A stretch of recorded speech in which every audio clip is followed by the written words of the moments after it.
Where'd pink end up? Oh, right here. Okay.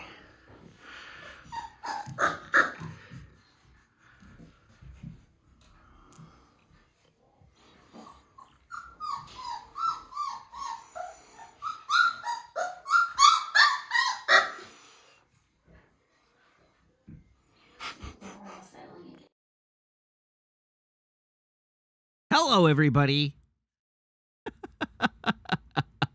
Welcome. I thought I'd give you a little look at the babies and listen to their little squeaks. You could hear you could hear Blue serenading us there. All right, you want the pups? You want the pups back? That's fine. We can just rewatch the video.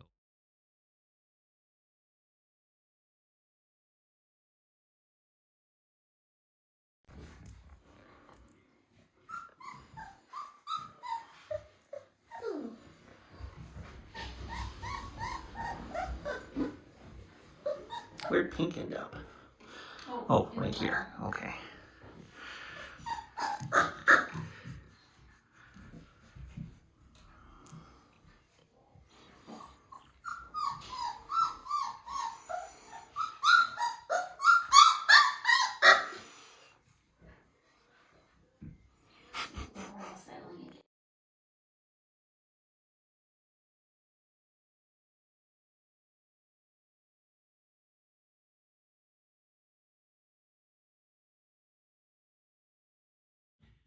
Ah, geez, I'm still muted.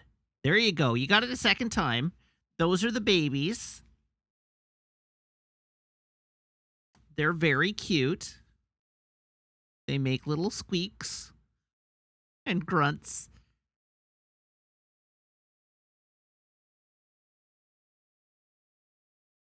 They're perfect angels, every one of them.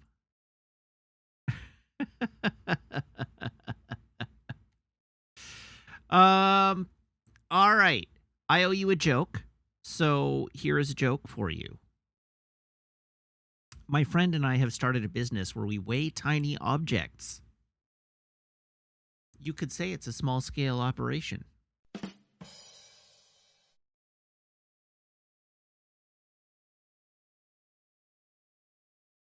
See? Wow. Rude.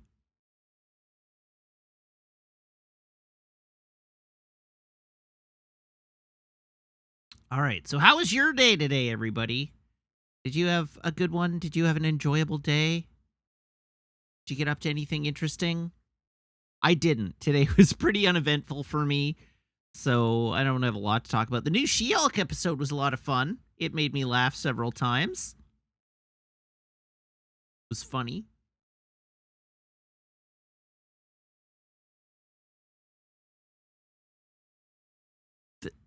That's about all I've got. I didn't come with anything planned today. You had your best Tetris 99 win just as I graced you with pups. Well, that's good.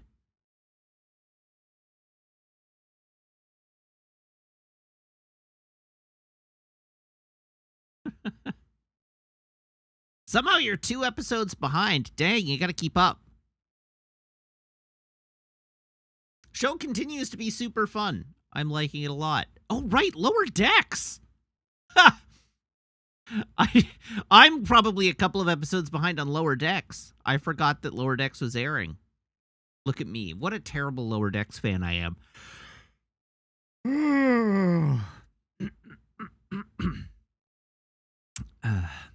Also, I'm sleepy. And you know why I'm sleepy? Because in the middle of the night last night, I woke up with an incredible cramp in my right calf muscle.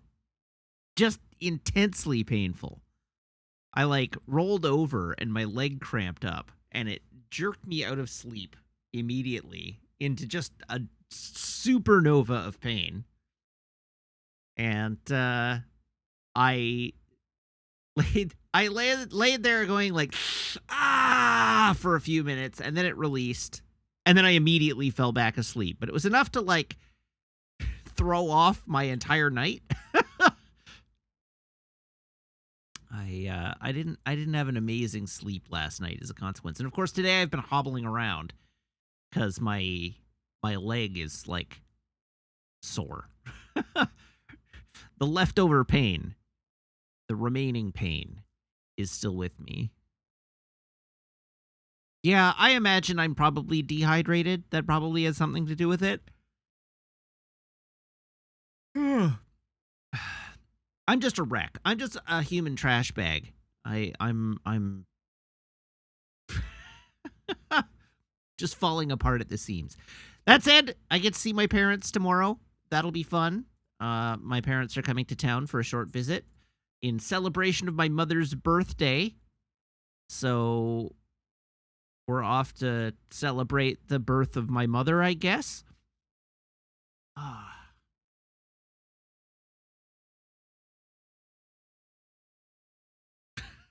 Wait, happy birthday, Grandma. That implies that you're all my children, and I'm not sure I'm okay with that.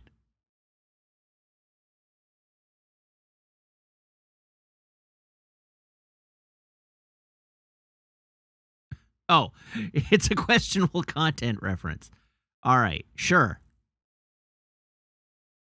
Also, sure. So, yeah, I guess it's pretty much up to you as to whether there's anything you want me to discuss this evening. If not, we're going to just roll straight into the video games.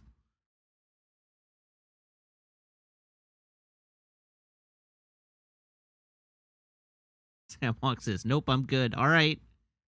Great.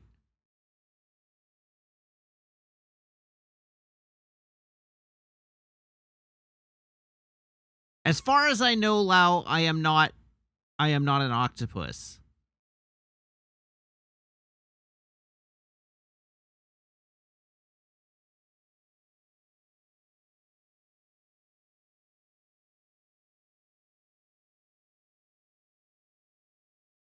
As far as I know.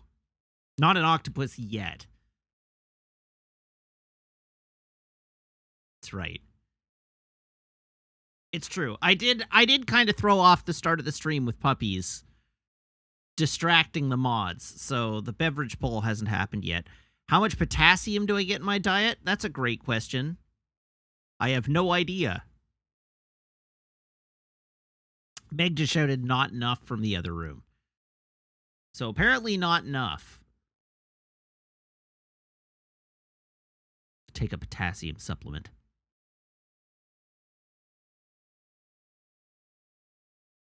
Drinking some coconut water. I don't like coconut water that much.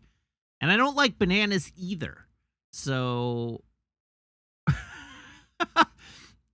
I'm kind of in a difficult spot. But I don't know. I can't help that I don't like bananas. But I don't like bananas. Bananas make me gag. I don't like how mushy they are.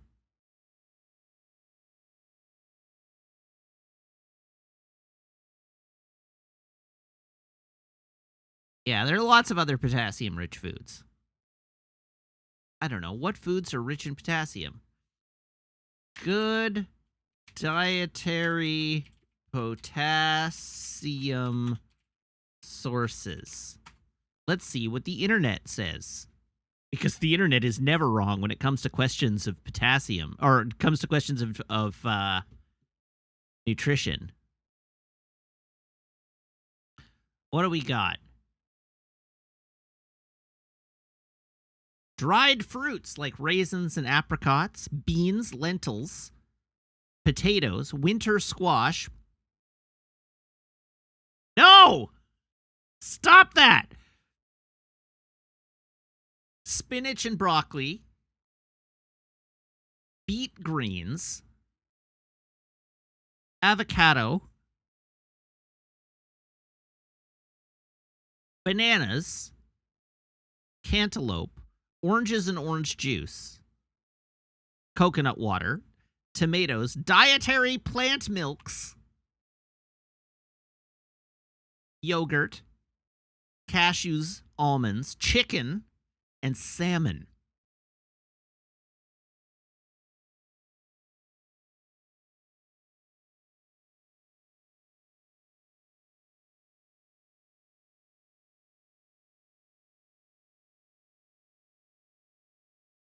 Huh.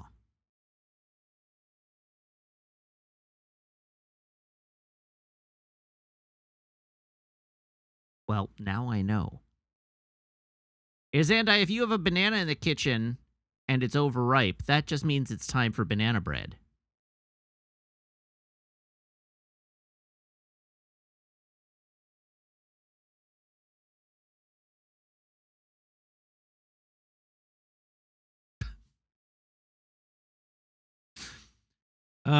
I was so busy looking at dietary sources of potassium, I missed a clear setup for a joke at Zafty's expense in chat, which I'm kind of disappointed by, frankly.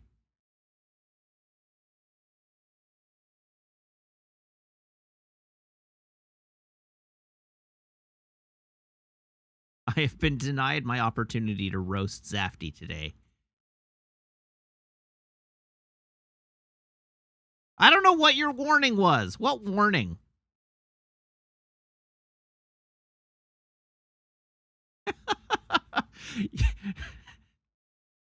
That sign can't stop me, because I can't read.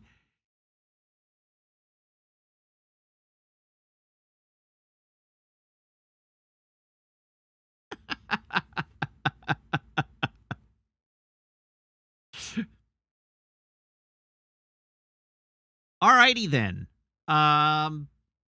What else is there to discuss this evening aside from my own lack of potassium?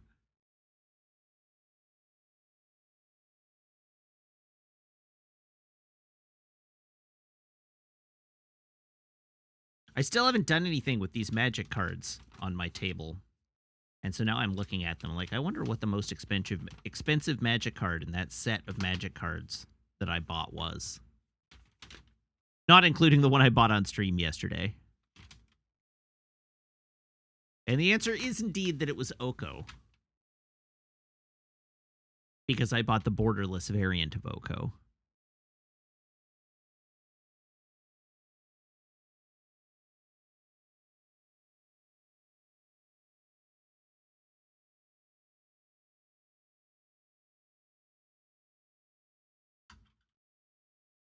That's how you know you're a real Magic player. You just have dozens of cards strewn haphazardly across your deck. I assume you meant desk. The cards weren't strewn across my desk. I was looking at the buy list. Oh, I fully just put my address on stream. That's great. Doxing myself again. I should have looked more closely before showing off the page. All right, what are you? What is the...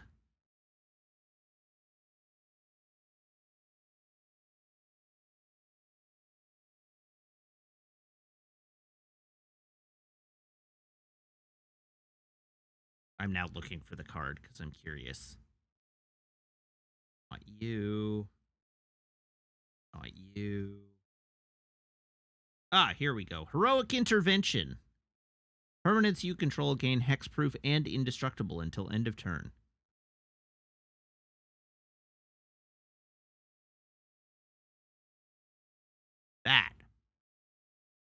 That would be the second most expensive card I bought yesterday in the previous set. I don't know why that card in particular is so expensive, other than just the fact that it's, you know, a fancy bonus art.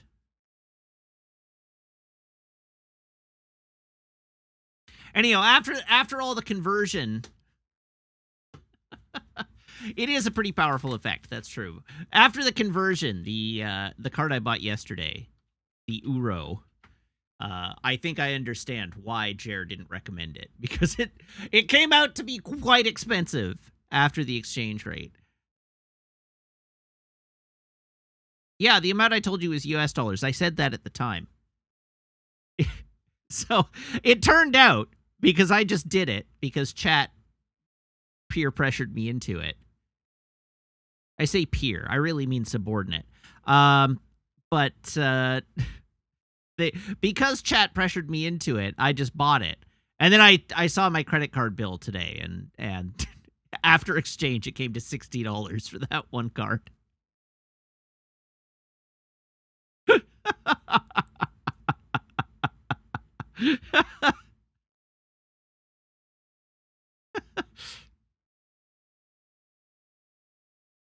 Yeah, good old subordinate pressure. That's right. How much was my entire deck? Well, that's a great question. I'm pretty sure, actually, I can find out that information. So let's see if we can find out how much my... See, this will be current value, not how much I paid for it when I put it together. Let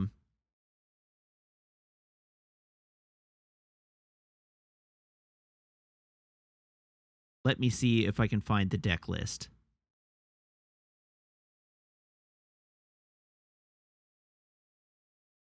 Okay, here we go. So, based on just what's in the deck now, the 100 cards that are in the deck at present, the deck is valued at $477.95 US. And then at Jer's behest, I heard Meg go, holy, from the other room. And then at Jer's behest, I bought $230.44 worth of cards to replace a bunch of the cards that were already in it. So, like, that'll shift the overall value. And then I spent another $40 US on Uro. So, I don't know. I may have tuned this deck into a $700 kitchen table Magic deck. Because I'm an idiot.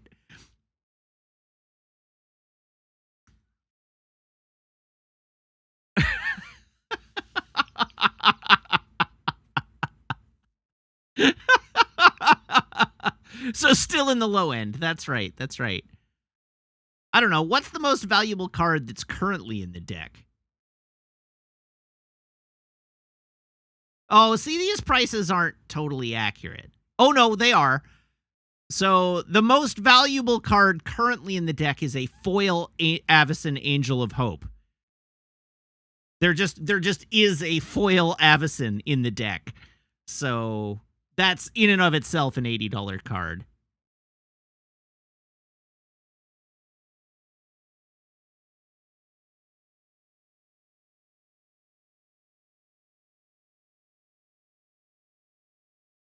And that card definitely wasn't worth $80 when I bought it.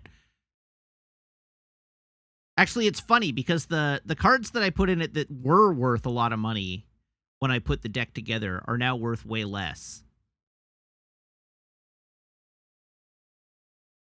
Because I have... Well, I guess Dryad Arbor is still worth a fair bit. The Mom is still worth a fair bit.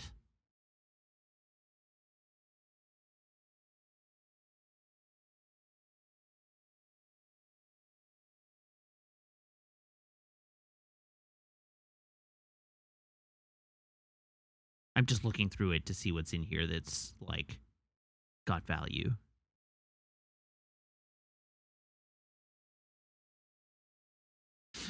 Yeah, this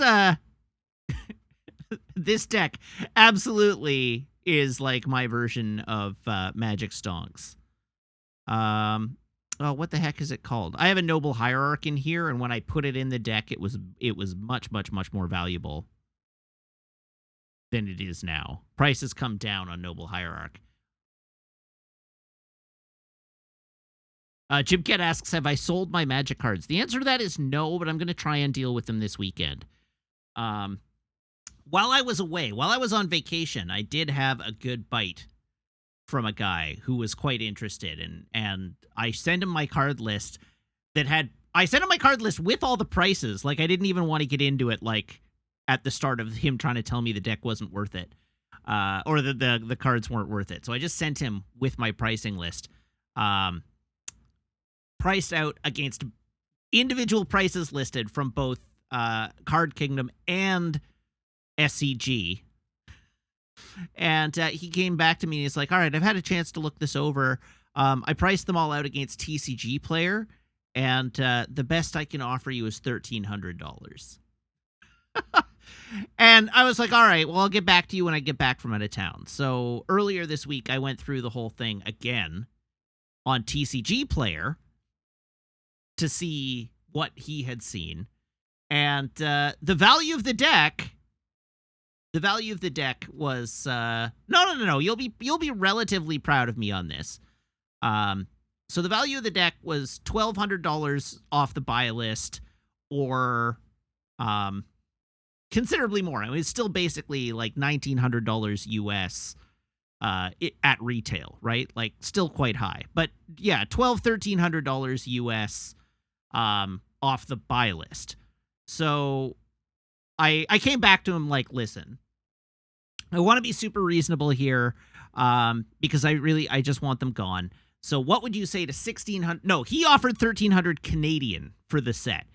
And so I was like, what would you say to 1,600 Canadian for the set of all the cards? And that was like, and I was like, that is basically equivalent to the buy list price, but after conversion. It saves me having to box it all up and send it off, and you still get a screaming deal on all the value. And his response was like, no, I don't want to go over 1,300. And I was just like, all right, cool, cheers, and sent him packing. So that was it. I just walked away from that deal. So it's still up. I've reduced the asking price a little bit. I dropped it to 1,700 as asking price, but like, I don't know. I am pretty averse to selling this thing at buy list prices as a block. But I think if I'm going to get it to move, I think my option here is that I have to take the entire collection and just send it to Card Kingdom and just be like, what'll you give me? What I might actually do is I might actually just take it to... See, okay, so... I know buy list is what places use when they plan to make money, which is why I'm averse to it. I should be able to sell it for a value somewhere between the buy list price and its actual value, which is around $1,500 US. But like if I split it halfway, I'd come to about 50 and 50 US. And if I could part with it for 1550 US, I'd be very happy. But I'm thinking that at this point I put it all in a CSV, upload it to Card Kingdom's buy list, and just send it to them and get $1,600 Canadian. Because I want it gone. I want to not have to deal with it anymore. And nobody in town is buying. At least nobody in town is buying reasonably.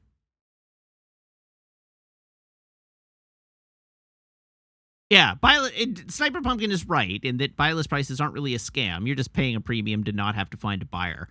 And like 50% of the sale value seems reasonable for the organization that they have to do and whatnot. But it's still like... The cards are worth more than the buy list price. And I know the cards are worth more than the buy list price. The alternative, I guess, is I could throw it up on eBay.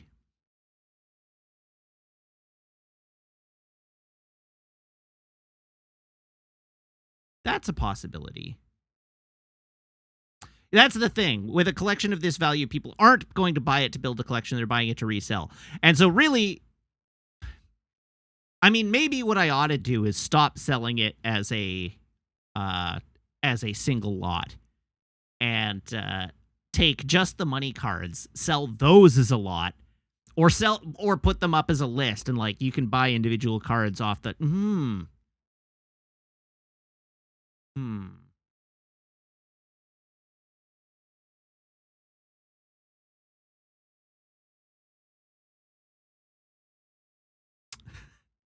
I'm setting myself up to have to do a lot of work, but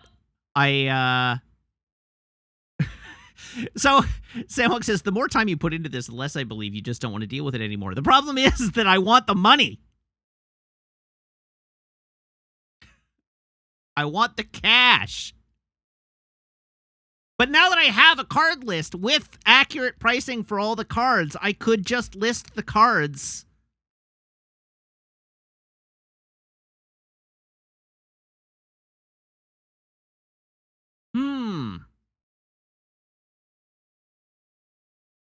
You know, I did... I guess I could say that people could make offers on individual cards. You know what? If I sold even half the cards at full price...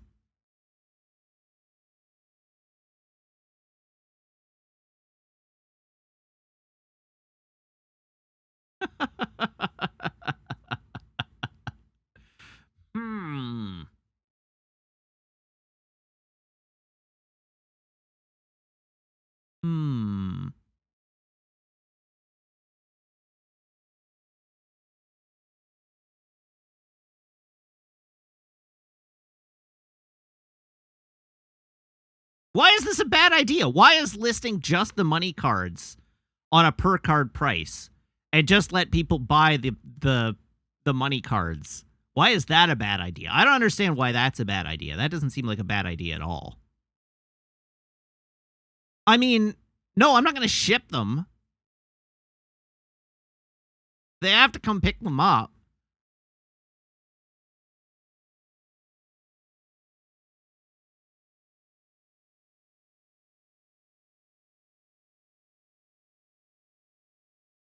The thing is, you're all like, you'll have tons of people haggling. I'm like, I don't have a particular problem with haggling.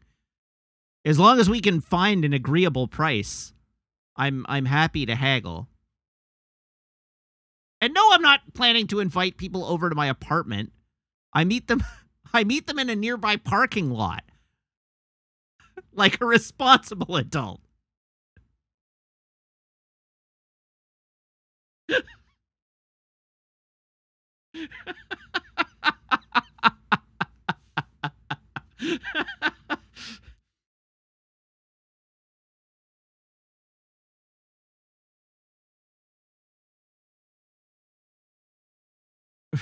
That's right. Or I make Meg meet them in a nearby parking lot. That happens too.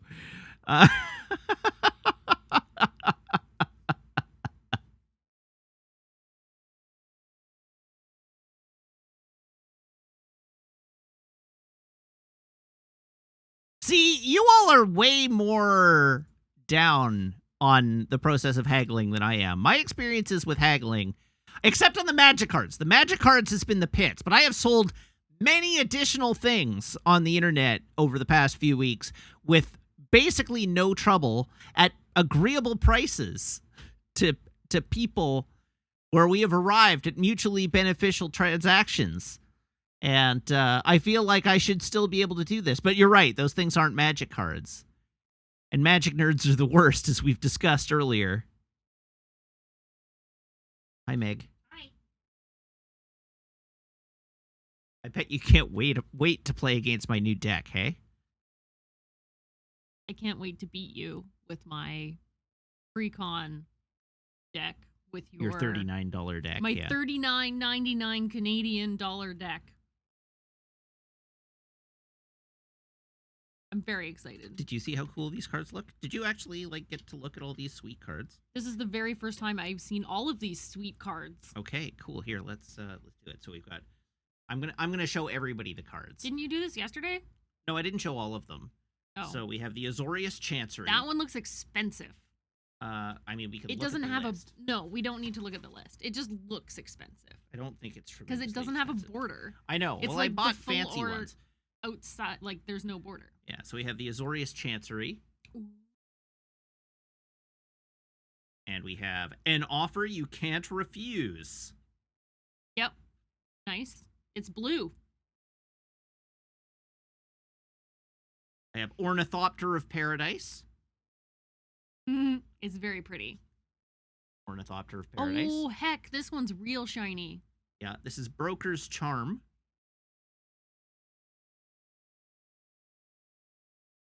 Oh, borders are extra. That's why. They're more expensive to get. No, the borderless is more expensive. Extended art. It was a joke in chat that I was reading. Oh, okay. We have Okame Adversary. Ooh. Okay, adversary. Green friend. Green friend. We've got Arcane Signet. Shiny blue demon hand. Swan Song. Caw. Swan Song. Access Tunnel. Access denied. Access Tunnel is fun because I can pay 3 mana and target creature with power 3 or less can't be blocked this turn. That sounds great because I don't have many creatures that are 3 or less. All of my creatures are like 7 or more. Yeah, I think the trick to this is that I have to crack it before I declare it as an attacker, because as soon as I declare it as an attacker, it gets +1/+1 for every Exalted trigger. Oh no, and you have a lot of Exalted on your deck. So, and I do. But I just have to remember to crack it before it gets all the +1/+1s, because then the effect no longer works. Oh. I can't target the creature once it has that nonsense on it. Okay. So I have to resolve the ability before it gets all buff. Okay. Here we have Oko, Thief of Crowns, which is what everybody's been razzing me about. Got stupid, sexy Oko. I was gonna say he looks like he F's. Stupid, sexy Oko. Oko's Does fun. he have like 17 abs, or is that? No, he's got a relatively normal number of abs. Oh, okay. So this one, +2, create a food token. Hey, does he have an extra long pinky nail? Yes, he's got like a, Wow. metal doohickeys on the ends of his hands. Fingernails, I think. No, is what they're we not call fingernails. those, They're like actually. metal tubes in the end of his fingers. So anyhow, Salad Oko. Yeah, salad fingers. That's right. +2, create a food token. A food token is an artifact Salad? that you can sacrifice and gain 2 life. Oh, okay. But yeah, he makes you a salad. Yeah. At +1, target artifact or creature loses all abilities and becomes a green elk creature with base power and toughness 3/3. Ooh, So, interesting. Yeah, so under worst case scenario, I suppose you could target your food and turn it into an elk. And Yeah. be like, my elk is a 3/3 now. That's the opposite of what we usually do with elk. Yes. The alternate condition here is Could you turn? look at your big my- dude there. He's an elk now. Oh no. That's a big stompy you have there. What a It's lovely an elk it makes. Yeah. And then at -5, you exchange control of target artifact or creature you control, and target creature an opponent controls with power 3 or less. And so in that case, it's like, No. hey, that's a nice creature you've got. Have a food. It mine now. It's mine now. Yeah. So there's He just like magics them. he yeah. lures them away with a Stupid, food sexy token. Oko. Yeah. So Lysander, that's Oko. They didn't think of it. Wait, what? It literally Your says thing is an elk target now? artifact or creature. And it doesn't say you control. They literally have rules text for that. How did they not think of that? That seems unlikely. That seems suspicious. Yeah. So next up we have Kabira Takedown, which is an instant on one side and a land on the other. Oh, interesting. And then we have Jawari Disruption, which is an instant on one side and a land on the other. Oh. Then we have Balaged Recovery. This is actually quite... So does this count as 1 card or does it count as 2 cards? You play one or the other. No, but for the count towards your deck. Just 1 card. Sneaky little bees. Yeah. So you get to choose This helps solve your land problem. Yes. Then we have Balaged Recovery, which again is a sorcery on one side or a land on the other. Beautiful. Yeah. We have Sajiri Glacier, which again is a land on one side. Sorry, Sajiri Shelter, which is an instant on one side and a land on the other. Interesting. Hunter's Insight, which is straight card draw, but choose a target creature you control. Whenever that creature deals combat damage to a player or planeswalker this turn, just draw that many cards. Oh, yeah. Get you your land. Ooh, shiny land. Yep. We have Spara's Headquarters Okay. in foil. Oh, shiny. Very shiny. We've got Farewell, which is just very cute. Oh, that is cute. Its ability, though, less cute.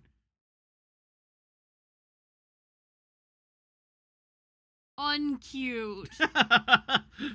It's So like, tee hee hee hee hee, I exile all of this. yeah, Was that me?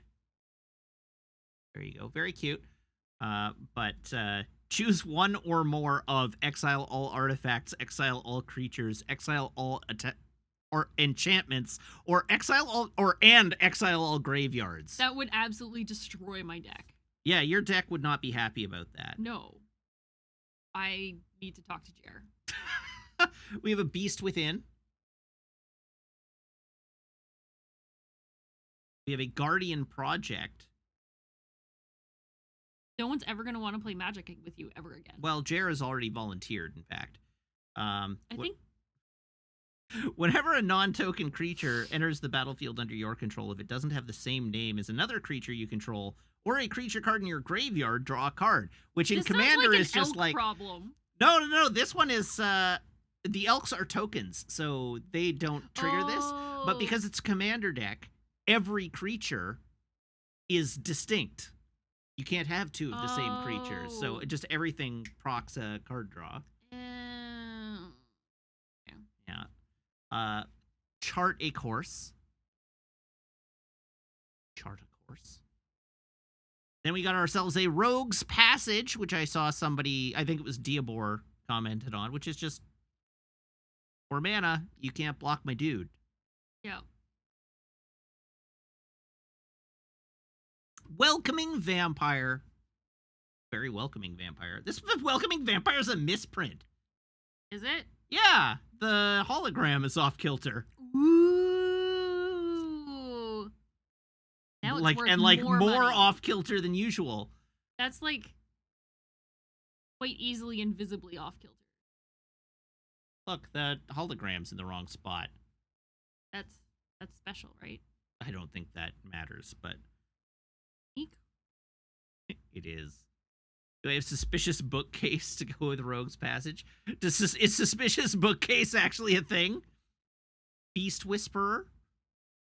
Oh, that's another... Yeah, okay. Soul of the Harvest. Which again is card draw. Yep. Cold-Eyed Selkie. Nice. Also very creep. But... Yeah, it's quite creepy. Yeah. You're right. Nature's Lore. Search your library for a forest card and put that card onto the battlefield, then shuffle your library. Seems decent. Oh, there is in fact a card called Suspicious Bookcase. Oh, there we go. It also is a target creature can't be Nice. blocked this turn. Nice. That's fun. Here we have Simic Growth Chamber. Oh, this is a name I recognize.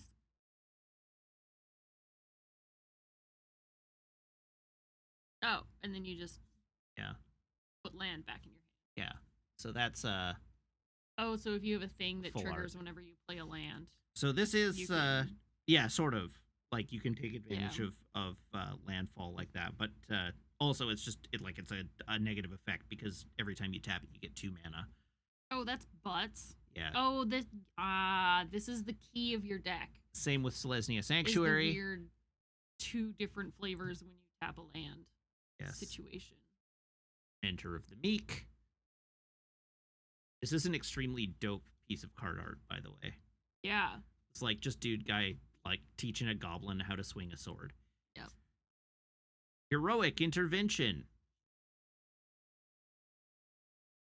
Oh, that one's really pretty. Fabled Passage. Fabled Passage. So this is a fetch. Sacrifice Fabled Passage, search your library for a basic land card, put it onto the battlefield tapped, then shuffle your library. Then if you control 4 or more lands, untap that land. Rude. Exotic Orchard. Yep. Add to your mana pool 1 mana of any color that a land an opponent controls could produce. Oh, that's super butts. Yeah, so that lets me create... I mean, that lets me create colorless mana if I'm playing your mono black deck, but Yeah.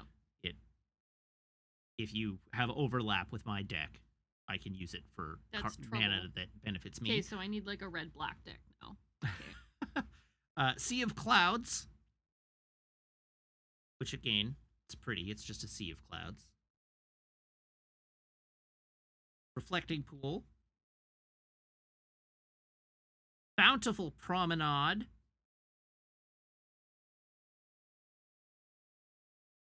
Three Visits. That one's also very pretty. Oh, hey, it's Youth Pastor Ryan. Hello, Youth Pastor Ryan. Hello, Raiders. Welcome. How is Minecraft this evening? Good to see you. I hope you're doing well. We're doing a review of some magic cards that I bought and that I am planning to add to a deck that I've been tuning. How's it going, Alexa Zet? Welcome. To those of you who are joining us for the first time, we're in Just Chatting at the moment. We're going to be moving on to playing Metroid Prime in a few minutes. My name is Wiggins. I am a what am I? I am a variety streamer. That's right. Thank you, Meg. I am a variety streamer who streams mostly playthroughs of narrative games. But yeah, we're working on Metroid Prime at the moment. If that sounds fun to you, please consider hitting the follow button. I stream 5 days a week, and you might enjoy the content that I produce. So stick around, and we'll get to the gaming here in a moment. Hello, Marshmallow 1 2 3 4 5 6 7 8 9 9. I hope you're doing well. The Meerkat is only just now hearing that I bought new magic cards, despite the fact that I'm actively trying to get rid of my magic collection. The Meerkat apparently wasn't here yesterday. Magic cards is a touchy subject. The magic cards are going to get me in trouble. It's fine. It's true. It's not drugs. It's not gambling. I mean, it's sort of drugs. It's not any kind of, like, addictive substance. It's a little bit. It's a little bit addictive. Anyhow, we're almost done here with the magic cards. We got a 3 visits. We got a Rejuvenating Springs. This one's very pretty. We've got a Myriad Landscape. Myriad Landscape. Generous Gift. I gift you one elephant. I gift you one elephant, yeah. Austere Command. Oh, that's really pretty. Big angel vibes. Yep, and then we've got a Blighted Woodland. Very nice. Blighted Woodland. I gotta say, I'm like... You're gonna be mad. I shouldn't say this. No, just say it. It's fine. Just say it. I shouldn't say it. You're gonna be just say mad. it. I'm not gonna be mad. It's totally fine. Having bought these magic cards to tune up this deck. You really just want to tune up all your other decks? No, I don't want to tune up the other decks. Oh. I want to actually build the Angels Commander deck. The mono-white Angels Commander deck. Just do it. I have so many of the Angels. I have so many of the parts that I would need to make a really, really legit Tribal Angels deck. That I kind of want to. And if I sell them all, I won't have those parts anymore. Then keep the parts. No, see, this is the enabling, because the other side of it is if I sell the parts, I will no longer feel tempted to make the deck.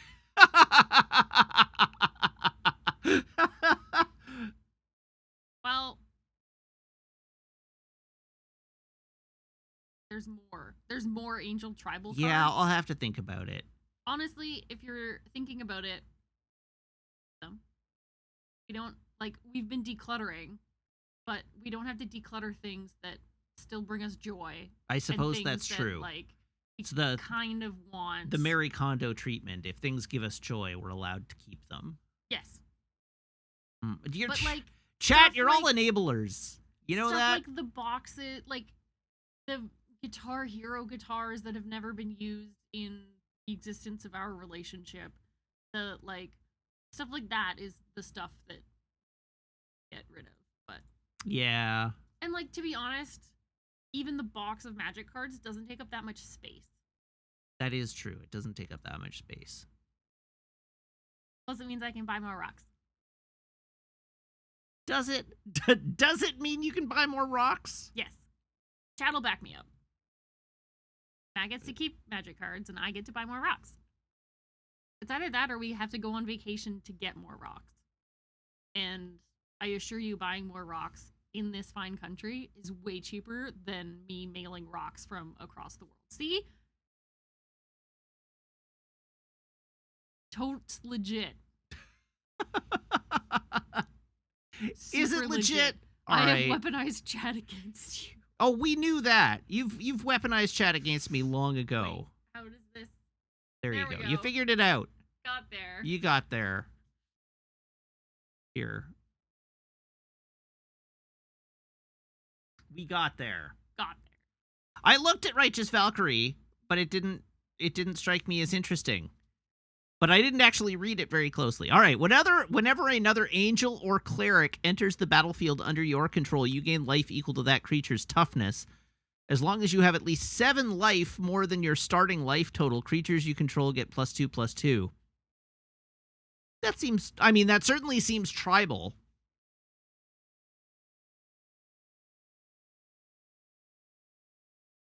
Oh, it's an angel cleric. All right. I see.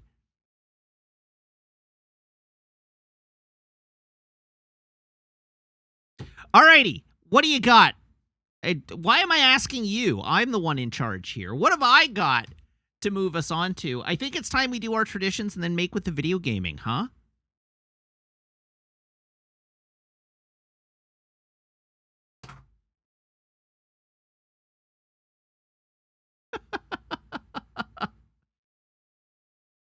Oh, hold on. I knew there was a Cruise Jones Island movie coming. I didn't know that there were already showings. What?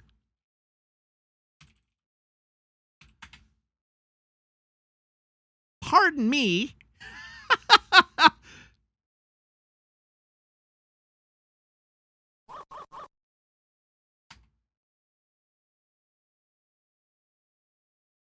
Dan and Storm, thank you very much for the resub. Now for 4 months.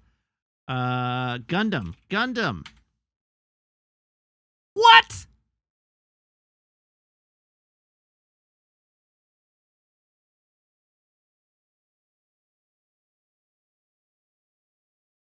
Say what? Back up the bus. Hold on.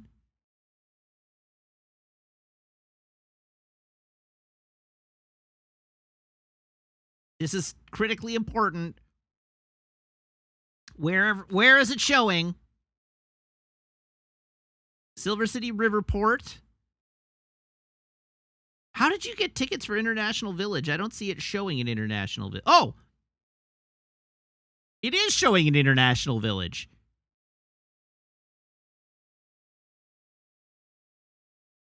Pardon me. No, it's not until the end of the month.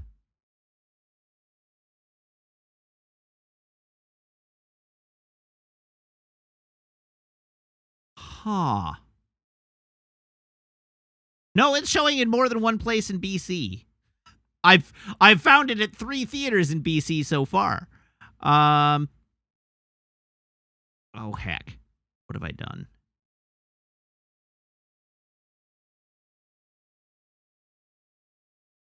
But now I'm buying my ticket. So thank you for the tip, in fact.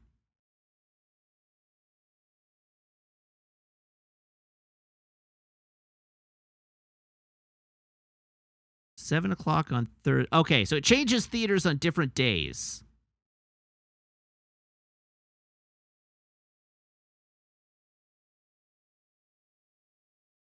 Sogheim, yes. They've made a, like, full modern animation remake, 1 hour and 45-minute long remake of episode 15 of Mobile Suit Gundam. The episode which the creator of Mobile Suit Gundam asked them to omit from rescreenings and syndications of the series. And it looks dope!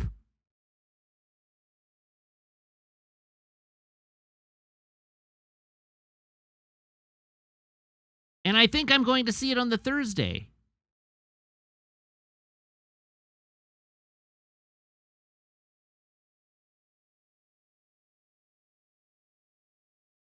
Don't mind if I do.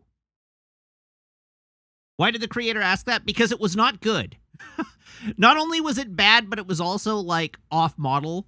Like, the episode is like a filler episode, and it's not, like, super important, and it, like, wasn't very good. But then in addition to that, the animation was subpar for the series. Now I'm buying my ticket. Sorry, everybody. I'm not going to be here on the 30th, for the record. Sorry, the 29th, I'm not going to be here. So the question is, are you seeing it in English or are you seeing it in Japanese, Raincoast Bear?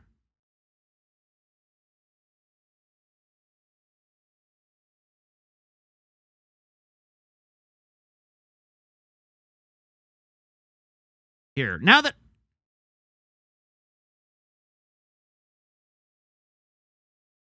I've bought my ticket, I'm gonna show you the trailer for it.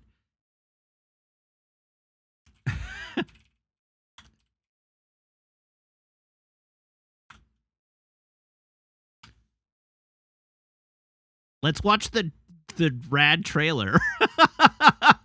Why not?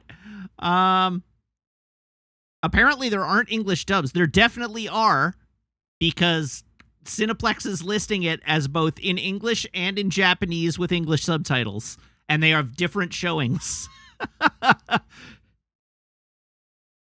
And you can buy.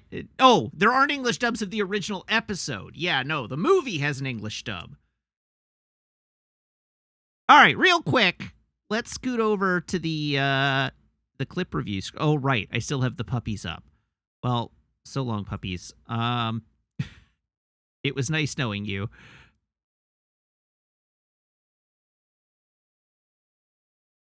And turn that on? Yeah, there we go. Let's watch the trailer. I don't think I've even watched the trailer, so this is going to be as new to me as it will be to you.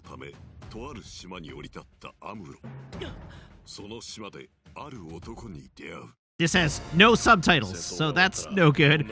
Hold on.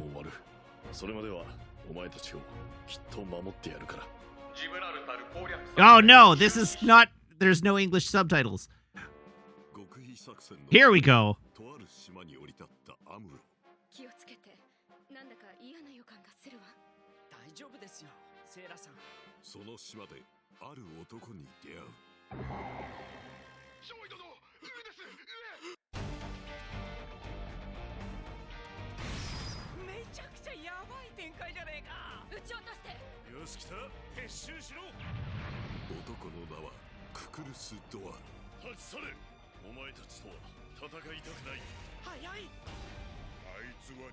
This looks dope.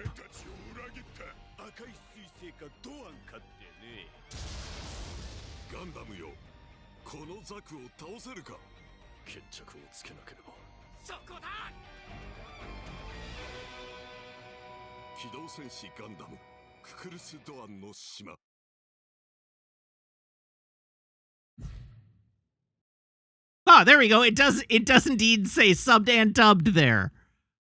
Weird. I think the reason it says subbed and dubbed is because it's one poster for both the subtitled and the dubbed version. So the poster says subbed and dubbed. In fact, yes. The poster says subbed and dubbed, but you can buy tickets separately for either the sub or the dub. Also, that's all my personal information. Enjoy! I'm so good at not doxing myself.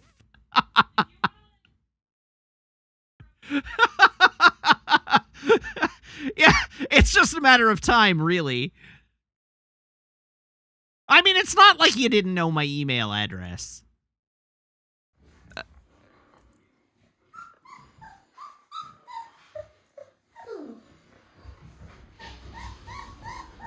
I'm just leaving this up.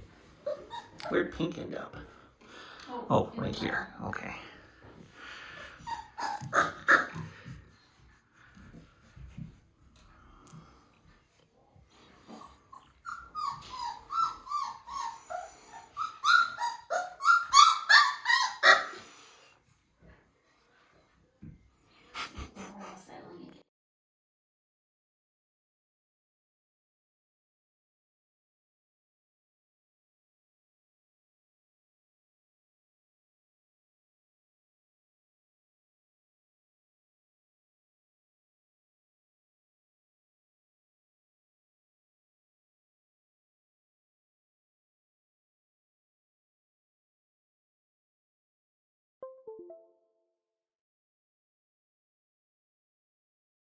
You know you have a bit command for this, right? Or a kibble command. What mic you on, my dude? How many levels of microphone are you on? I am on mic 5. Yeah, of course you heard that because my mic was muted, but the rest of the audio wasn't.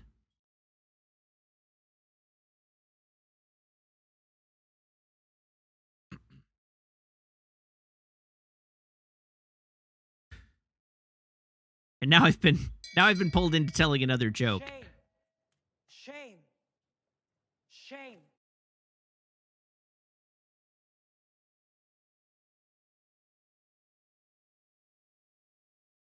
Oh, I owe 2 jokes? All right, first one. Coffee spelled backwards is EFOC.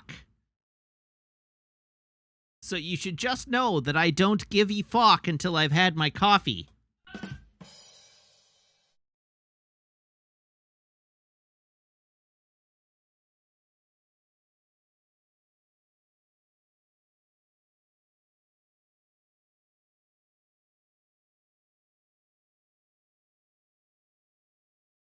A D, wow, okay.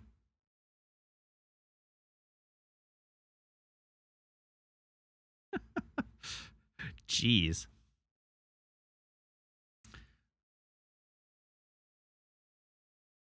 There was a break-in at the K9 unit of the police station last night. The cops have no leads.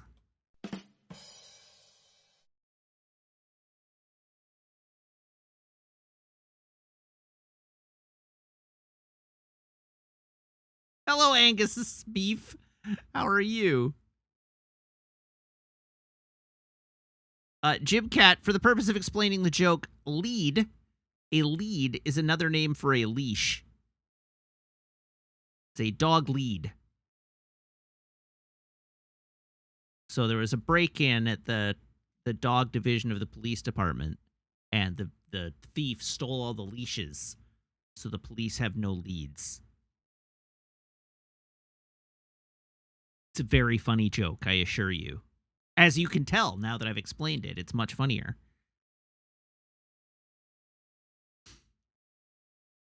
I don't know, that joke works. Like, that is a totally functional joke. Meg says that's a banger of a joke. It's not a UK thing. Canadians, it's just another name for a leash. Canadians call it a lead. It's you're just not a dog owner, so you don't know. It's a Britishism. Maybe. No, it is. Okay, sure, but it's still used here. In British Columbia. That's a got 'em. I don't think that's a got 'em. I think it's a got 'em. Okay, well, you have chat backing you up. But I think it's a Britishism that we just use that is just a thing. I mean, dogs were certainly raised and domesticated in Britain, and then the Brits settled here. Yes. That is true. And brought their domestication practices with them. A part of our heritage. And nothing else happened. All right. Phone is plugged in. Garcon, can we get a drum roll, please? I'd like to get to my beverage of the evening. Let's go. Sorry, I didn't ask for the whole band. I just asked for the drum roll. Let's try that again, please.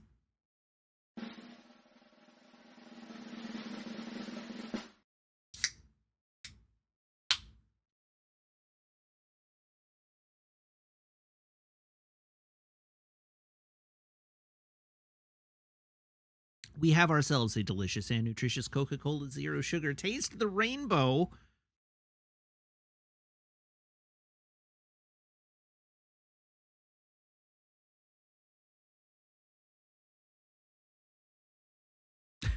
Dan and Storm, I don't know what you're talking about. I have a whole house band here soundtracking my stream.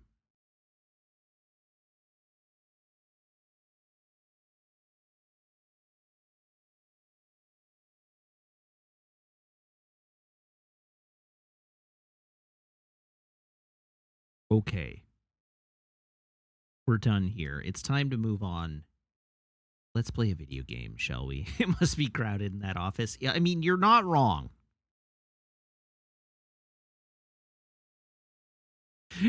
It is a little crowded in here. Okay, well, let's play a video game. Where are my scenes?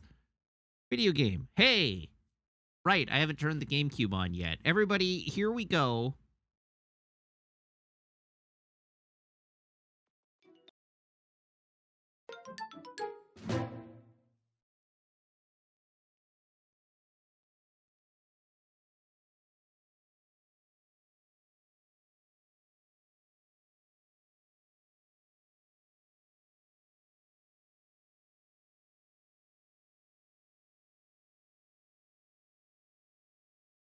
Right, I have to change my category as well. There we go.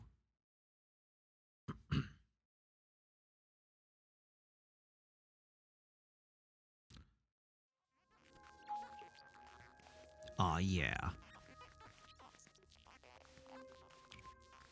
Right, there's so many things I have to remember because the GameCube setup's a little janky. I have to remember to actually put the game on my primary monitor here. Let's go!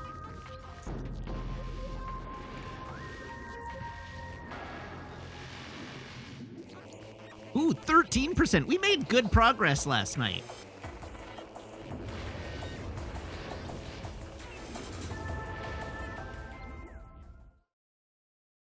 Remember good Metroid games? We had a good Metroid game in the last year.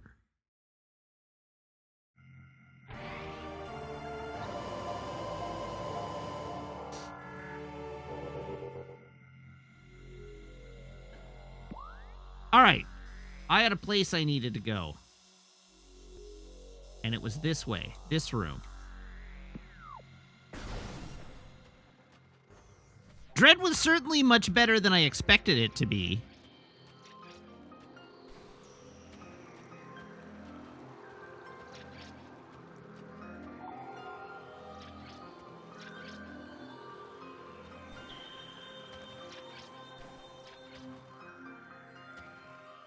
Right, now I have to remember how to get where I was going. So I was quite negative on Dread up until it came out because I really quite viscerally disliked Samus Returns. And considering it was being handled by the same development team and featured a lot of the same like game mechanics that I felt didn't do Samus Returns any benefit, I was pretty negative on the fact that the next game we were getting was going to be handled by that same team, but it actually turned out to be totally fine. The game was good.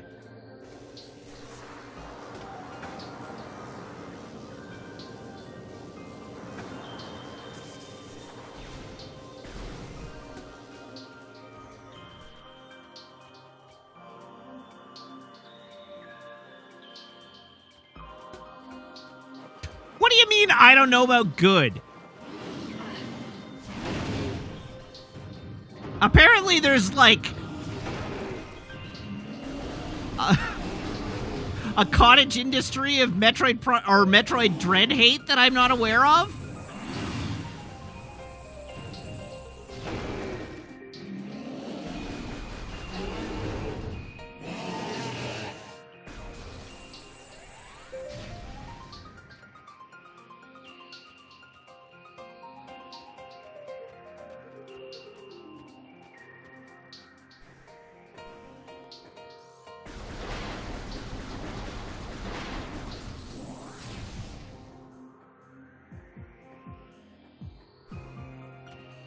Did I disapprove the time?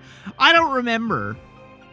I literally cannot remember. You're expecting a lot of me to have remembered everything that happened on the Discord over the past year.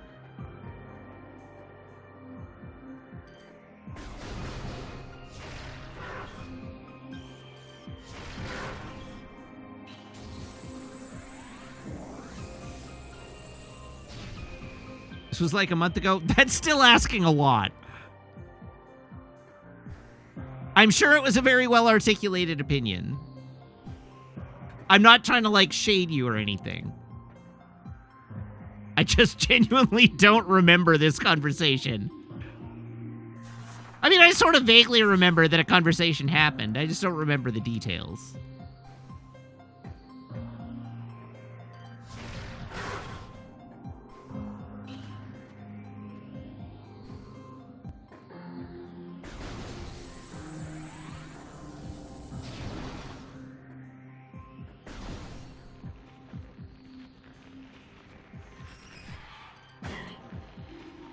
All right, what the heck are these things?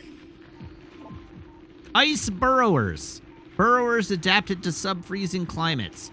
A hardy life form, the ice burrower has adapted to the frigid climate of Fendrana. It spends most of its time tunneling through the frozen soil, but will occasionally surface to attack passers-by.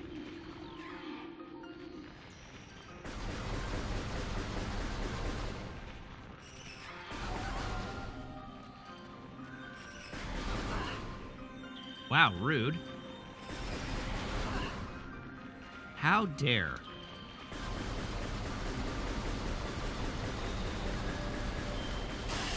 Come on. I am a passerby. Attack me, coward. All right. Anything else in here? Oh. Oh, I wonder. I wonder.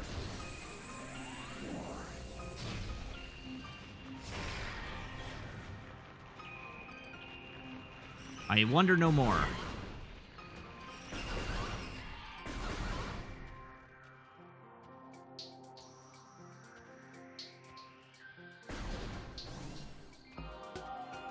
Y'all seem to really like Hollow Knight.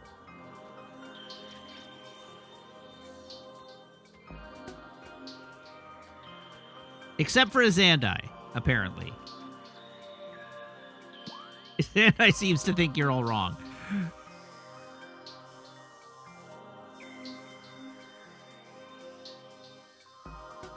Okay, we're going through that unopened door. Somehow.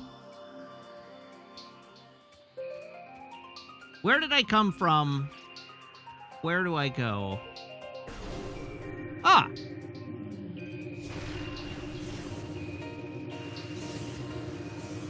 Have I scanned you before?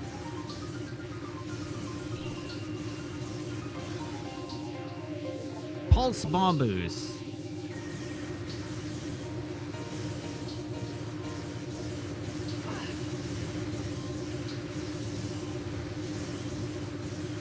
Alright, Pulse Bamboo team, that's a little much. I'm gonna need you to dial it back a bit.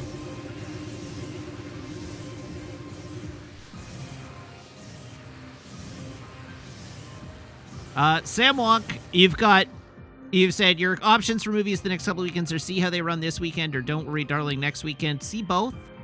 I've heard good things about See How They Run. It's on my list of movies to watch. As is Don't Worry Darling. As is The Woman King, which also looks kind of good.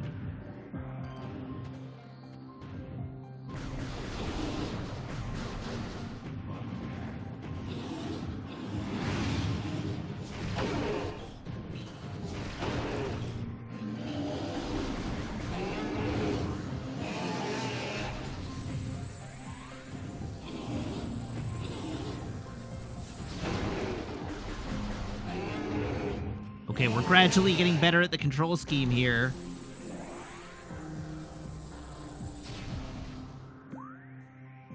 So what is in this room? A missile door on the floor.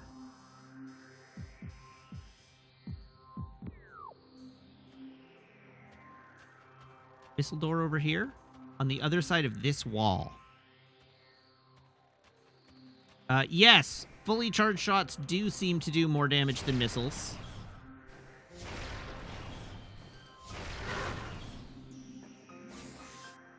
Or at least they're more effective at blowing up the shells. Oh, hell.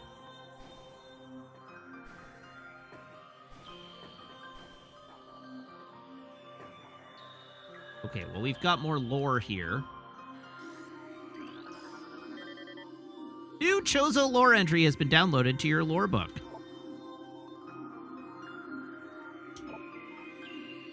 None know if our temple, the Cradle, will prove powerful enough to contain this evil forever. How can we Chozo hope for it to remain intact when that which it guards writhes in the darkness, growing always stronger? The fate of this world rests with the gathering of artifacts we call the Cipher. But even it is not all-powerful. It is strong. Yes, an enchanted whole made of 12 links. Still, it is finite in its reach, and we who guard it are slowly succumbing. When our vigilance crumbles away into madness, I lost that line, the Cipher are exposed, and some things that we missed reading. Influence.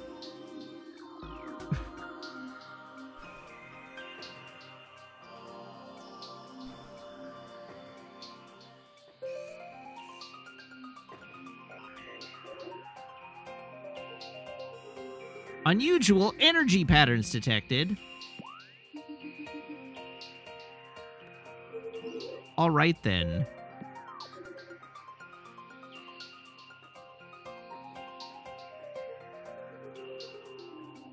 So this isn't the right way to go, evidently.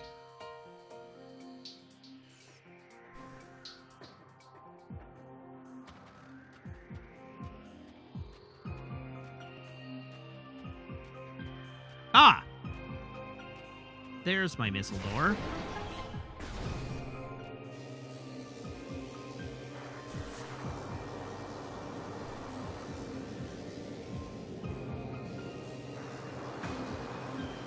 Why did I roll right into its electricity?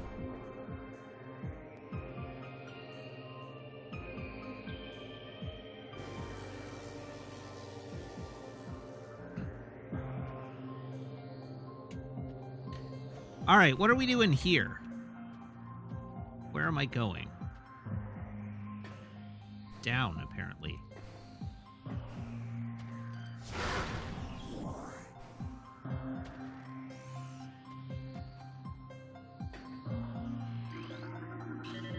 Ooh, more chorizo lore. Many Chozo have gone beyond now, and this is a mercy. Those of us who remain suffer in dimensional flux, drifting helplessly across time and space, guided by unseen and inexorable currents. The Chozo who cling to sanity fight the tide, but our minds are weakening. Soon we will all be like the Turned, Chozo who have been utterly corrupted by the great poison. The Turned still hold to their Chozo forms, but their minds are black with fell intentions. Gone is their respect for life. They honor only destruction and seek to disrupt the artifacts holding the great poison at bay. All life taunts them, and they do not rest. Before long, they will all be all that remain of the Chozo here.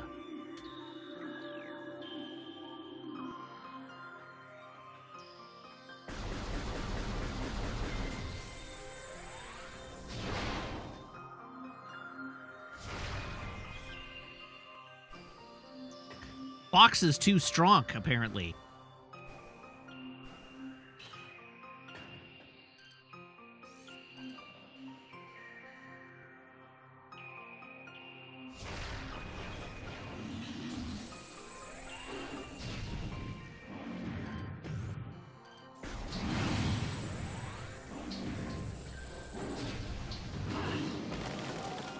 Oh no! Ow! Who knew they could do that?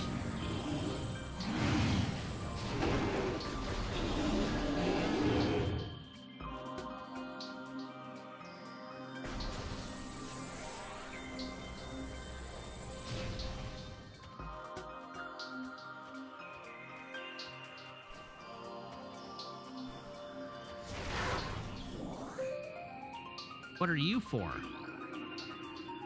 Platform realignment successful. Wait, hold on. Hold on one darn second. How did it know that platform realignment was successful before the cutscene happened? It told me it was successful before even attempting to realign the platforms.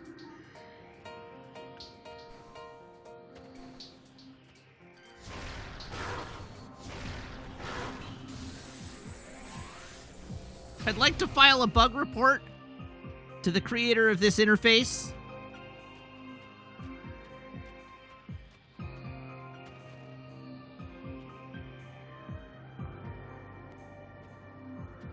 All right, where am I going? There.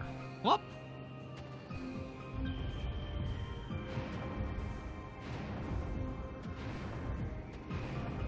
Ooh. Is it a spider ball? Oh, boost ball. While in morph ball mode, press and hold B to charge the ball. Release B after charging to get a speed boost. Additional data downloaded to inventory screen. Press start to access the inventory screen. Oh, look at that sweet half pipe.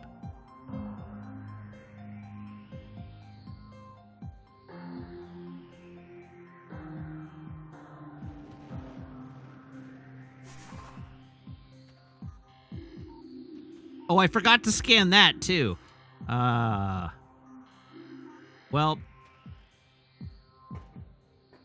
it's all over now.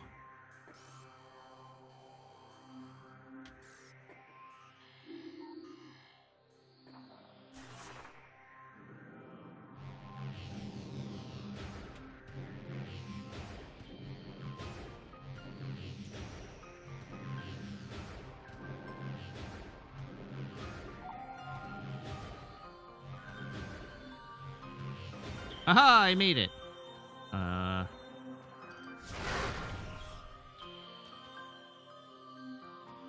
Alright, now is there any reason I should stick around here and continue to play with the half-pipe? Because this seems like the kind of place they would put a treat to congratulate me for my effective use of the boost ball.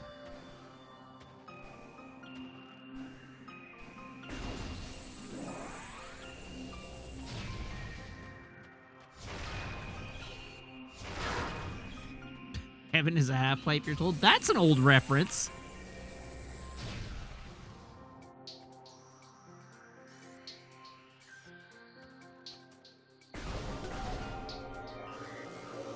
Oh, more scan data. Scanning for other half-pipe configurations. Half-pipe structure detected. Well, thank you, Tips.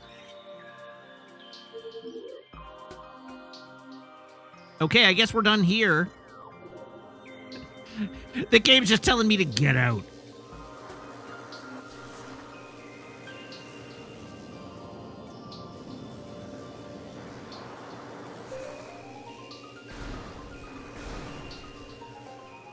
Wait, hold on. Zafty said that he needed to finish watching Mobile Suit Gundam before seeing Cruise Doan's Island. Surely you must have made more progress by now, Zafty. Where are you at?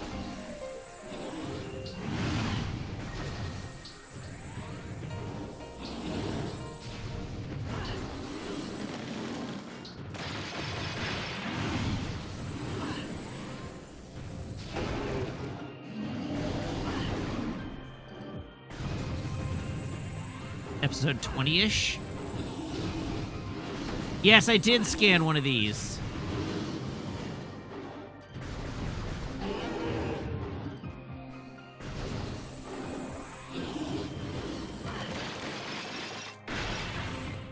Good Lord.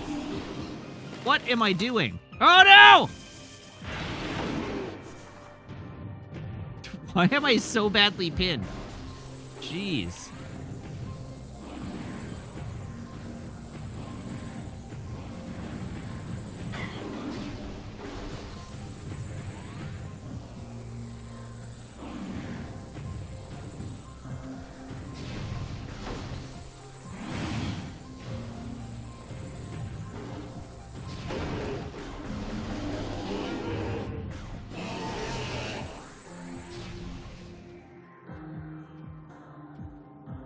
Okay, I'm headed back to the elevator, right?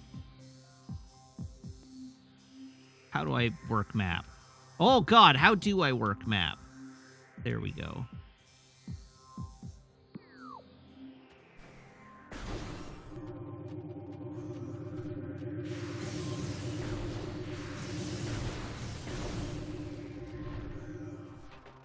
Uh-oh.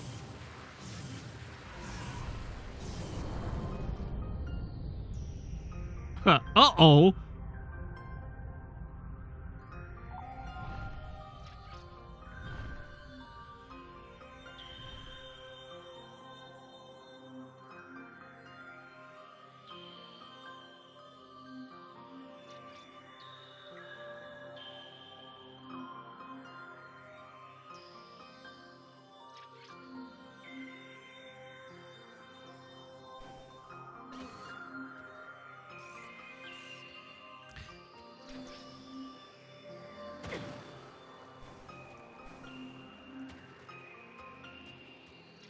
So, for the record, Azandai, I would turn off... I would turn off the hint system if this was, like, my first time through the game, and I wasn't time pressured, but I want to get, like, I want to progress through the game. There will still be lots of other little problem-solving things, but I don't mind really being handheld through the main directionality of the game. I don't want to spend a million years on this.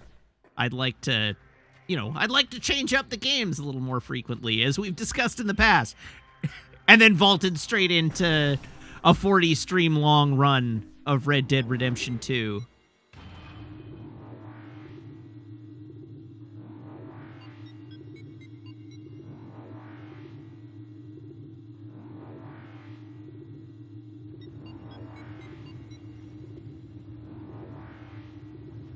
RDR2 was so much fun. I agree. It was really good. I'm glad I played it.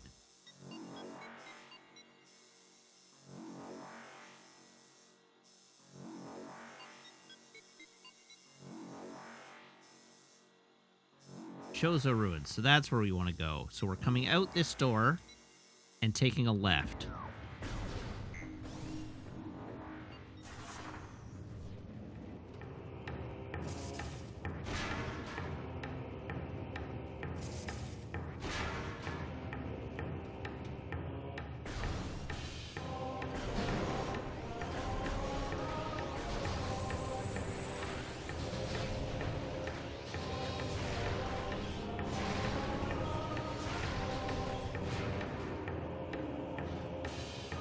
Probably going that way.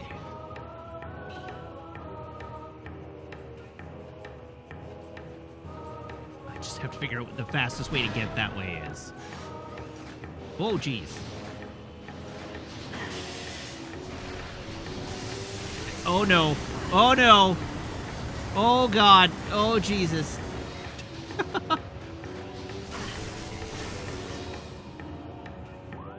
Now I'm all turned around. Vendrana, I want to take the door to the right.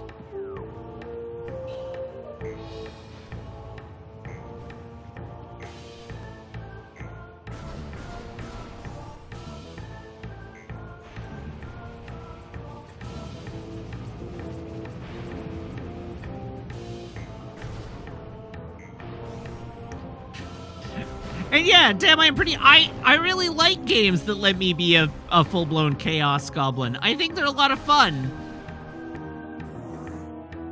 I need more Chaos Goblin-style games, honestly.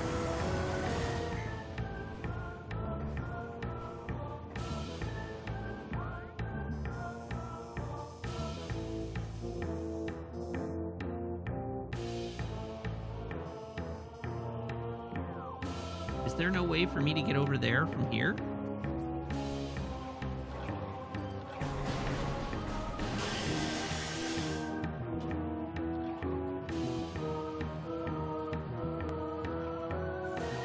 There's a secret tunnel here. How do I get into the secret tunnel? Secret tunnel. Secret tunnel. Through the mountain.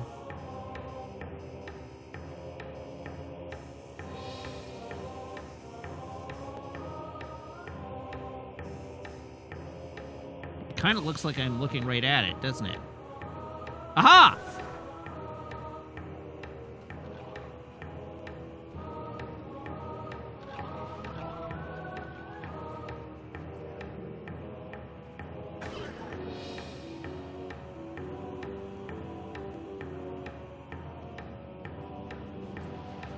So I have played the Fallouts, and they're okay for Chaos Goblin play, but that's like, I don't know, I don't really play the Fallouts in a Chaos Goblin-y way historically. But they might be. They might work.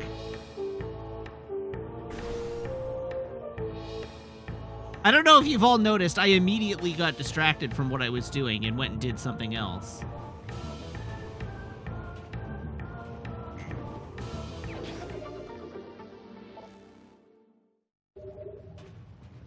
For me, it was the FPS ones.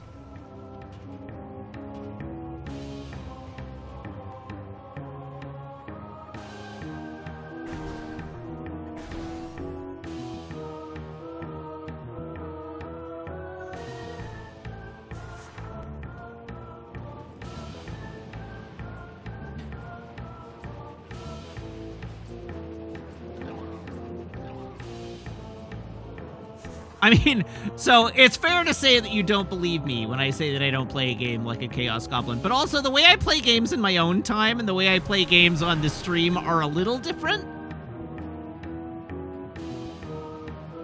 Okay, which way am I actually meant to be going? To the left.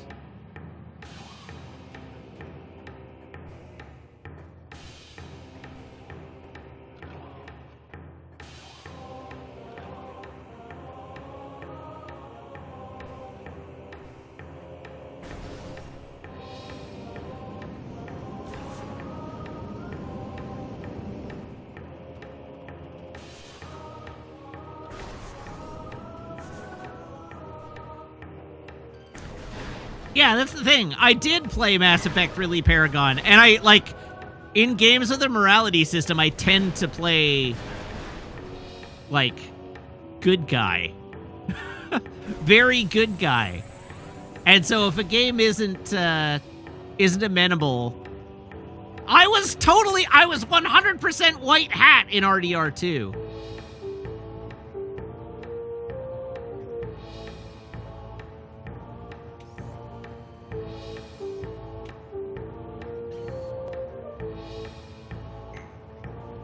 Where's the exit?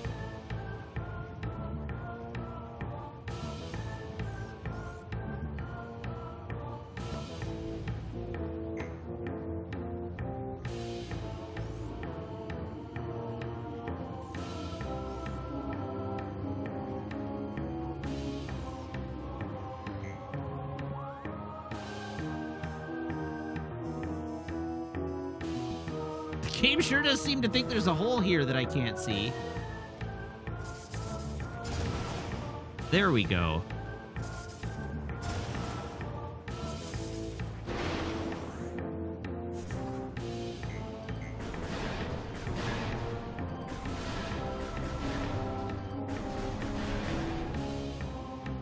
Anyhow, what I need is an open world game that lets me both be a good guy, but is amenable to being a good guy and a Chaos Goblin in one stroke.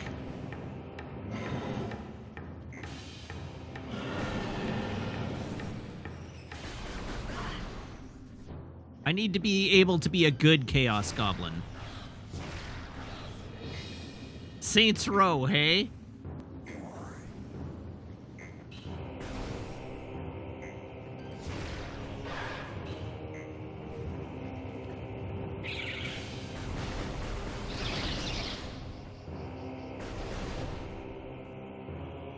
Wait, what's over here? Oh, that's what's over here. That was a save room. That I was just like, I'm gonna walk right by the save room. No, I don't want to play Mass Effect again because I feel like Mass Effect has low Chaos Goblin potential.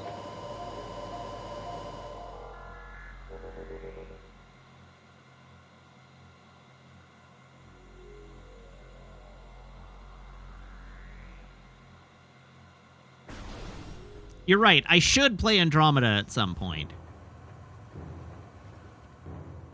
I'm sure that will return even better viewership numbers than the original. Everybody will want to tune in for that.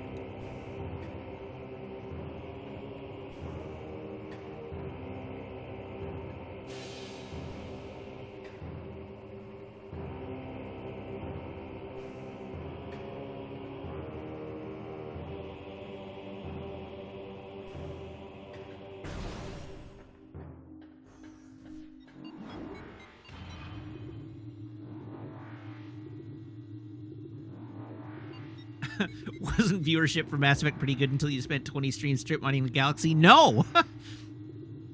It was good for, like, the first stream.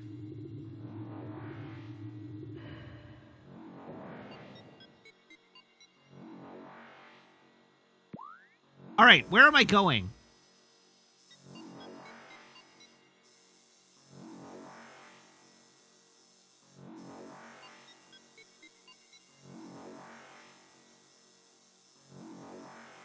What the heck? Did I somehow go to the entire wrong portion of the...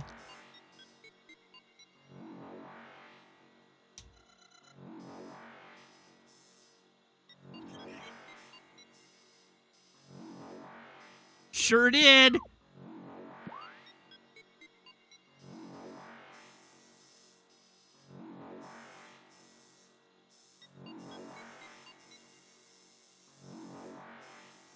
Yeah, see, like, Breath of the Wild was great for being both Chaos Gremlin energy and like, a game that I didn't feel bad.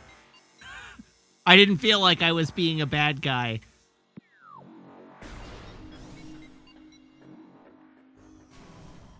The problem is I don't feel like I would resonate as hard with Breath of the Wild on a second playthrough.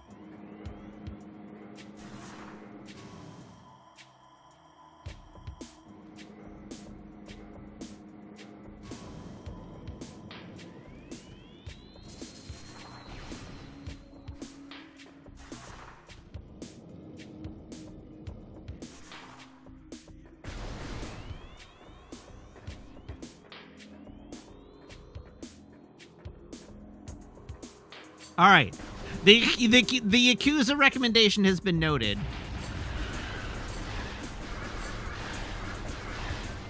I don't really know why I've never gotten into the Yakuza games, but, oh, a Just Cause, maybe?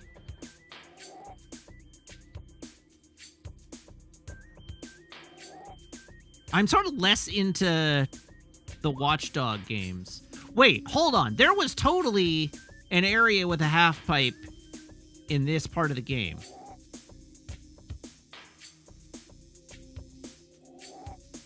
Which room had the half pipe in it?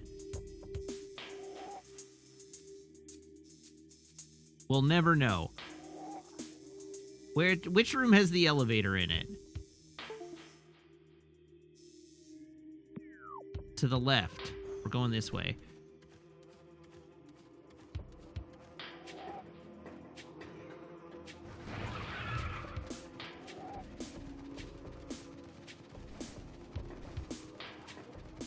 Oh!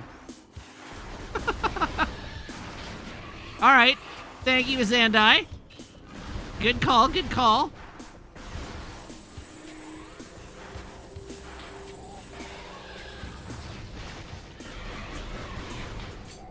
This wasn't the room I was thinking of, but yes, you are right. This room definitely does have a half pipe in it.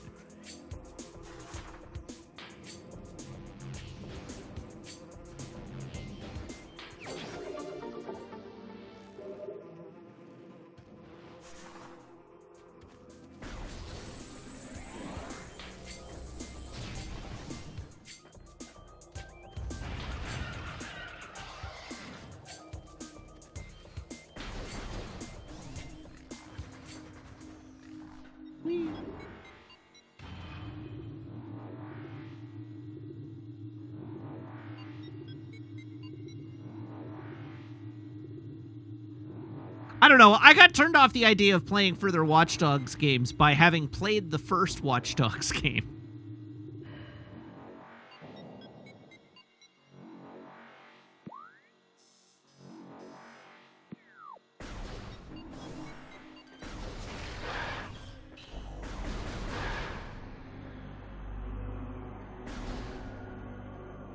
I have not played Sleeping Dogs, and that is definitely a game that's been recommended to me before, and one I feel like I really should play.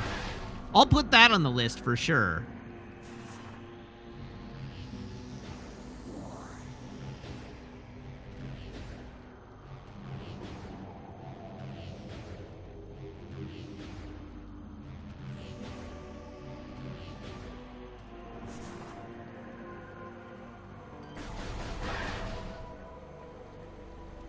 Yeah. When Andrew and I played Watch Dogs, that was pretty much the end of my desire to engage with the Watch Dogs franchise, really at all.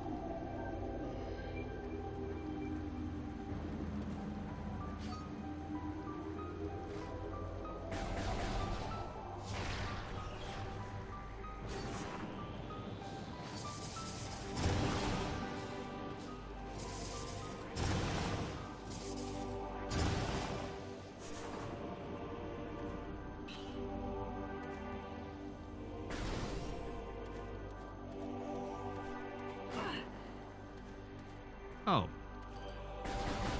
There was a guy there.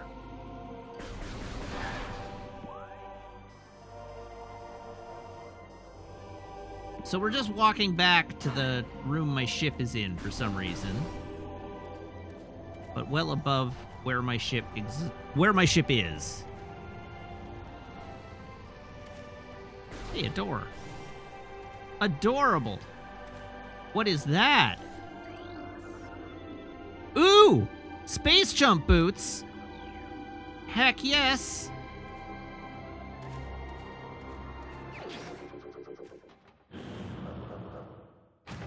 Use space jump!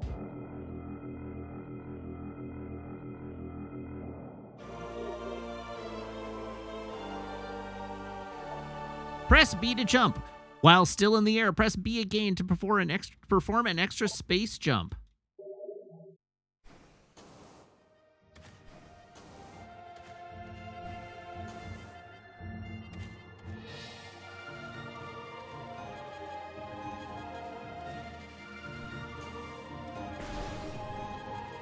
All right, now I guess we can start looking for places where doors have been out of reach in the past. I mean, the hint system's going to tell me, but we can look.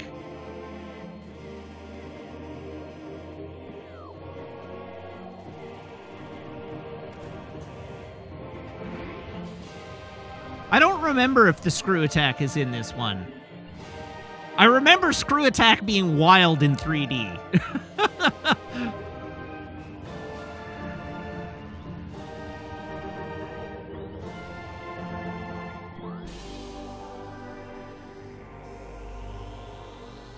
Okay, not that door. Chozo Ruins West is that way. You know what? Let's just go to the Chozo Ruins.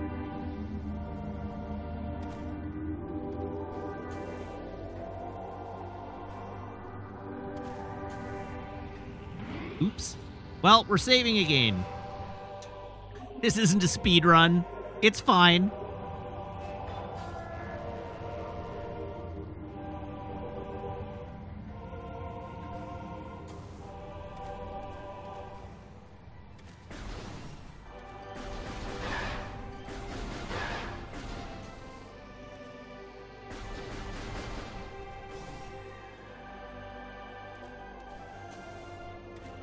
All right, now I've got the big jumpies. Let me in.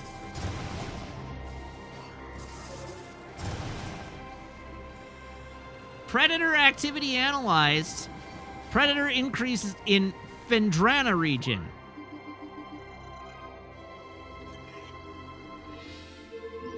Oh, hey. In order to get there, we're going to need a wave beam, it looks like.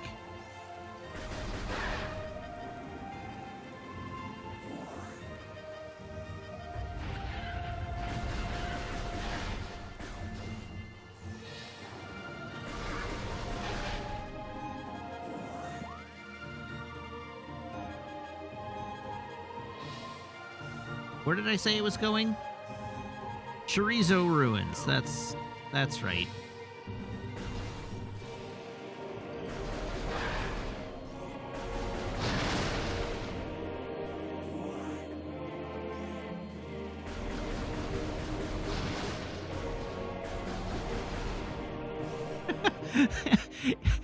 Is Spider-Man great for being a Chaos Goblin and a good guy at the same time? I'm not sure that's true. But it is a fun game.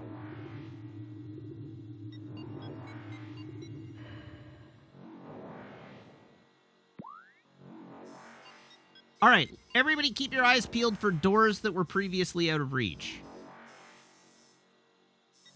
That one's a wave beam door.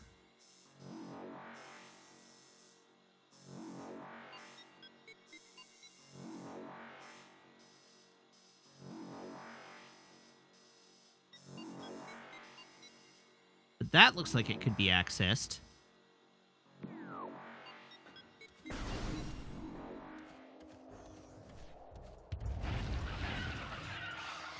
Wait, hold up. There's unread lore. At the highest point of our city lies the fountain, a wellspring of pure water that flows throughout our civilization. It is the jewel of the Chozo, the life giver, and yet its waters speak of a clouded future. As we come to understand the paths of time and space more clearly, we have begun to glimpse rough tatters of past and future, glittering behind reality like soft lights behind a curtain. We have seen the fountain in these glimpses, pouring darkness instead of water, and we cannot guess what the visions mean.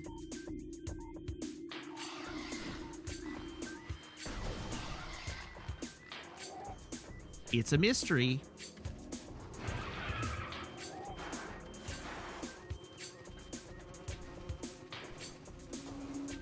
Did any of that mean anything? Well, I'm sure it meant something to the Chozo. Something, something, fountain. Something, water.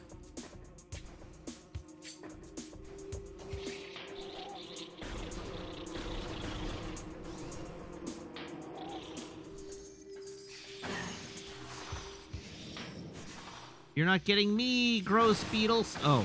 You are getting me, gross beetles!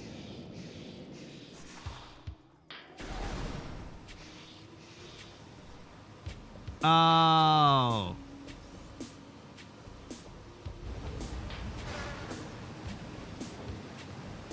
Wait, hold up. Really? I never went through that door?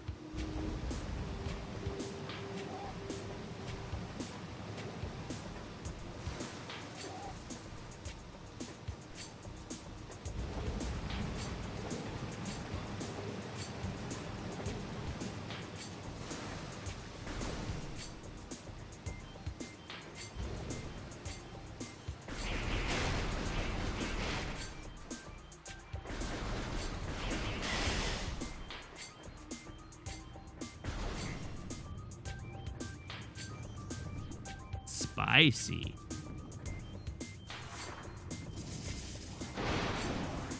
Alright, they put completion of this room behind the grappling hook. So, I guess I'm not getting any further here.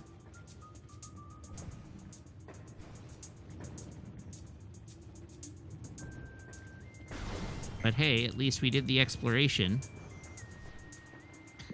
Alright, are there any other doors in this region that I haven't gone through? That room's got a missile door. Where am I?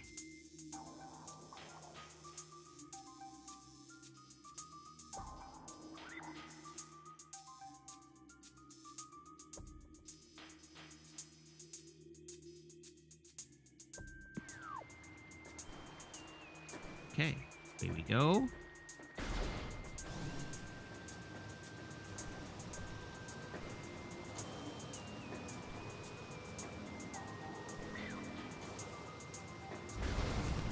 This is the way, right? Hello, Erica. Hello, Raiders. Welcome. How's it going? I gather you were also playing Minecraft this evening. How was your Minecraft today? I think last time you rated us, you had finished a hole and started another. So what is the status of your holes today? Wait, don't answer that.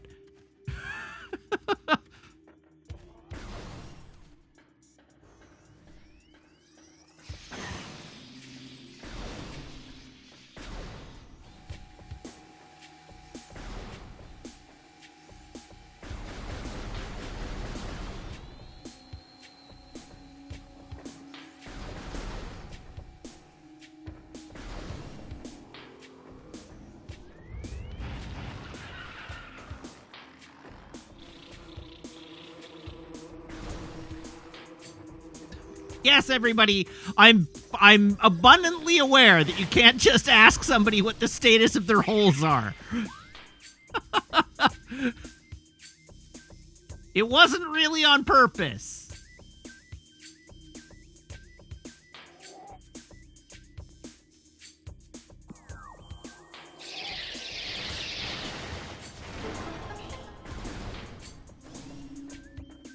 Hey! A map room.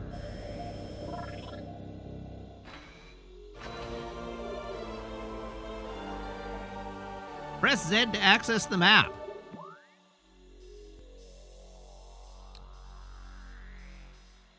Secret tunnels. Secret tunnels.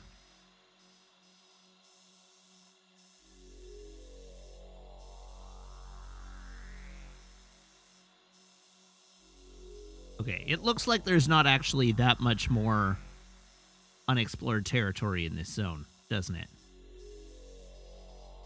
Except for that incredibly suspicious-looking pipe.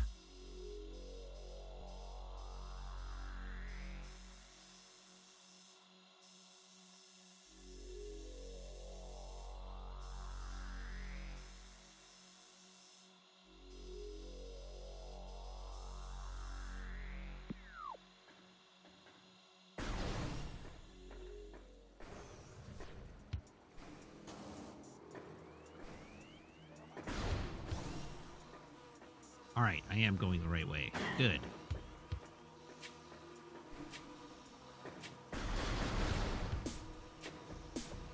Now we go this way. Shoot. Now, why is this room still all toxic?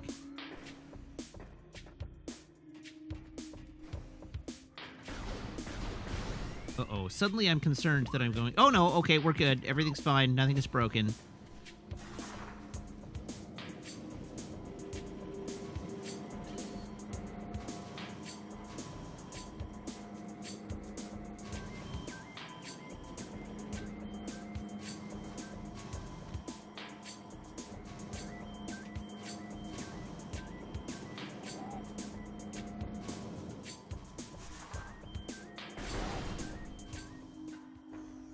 Onward to no, not Vendrana.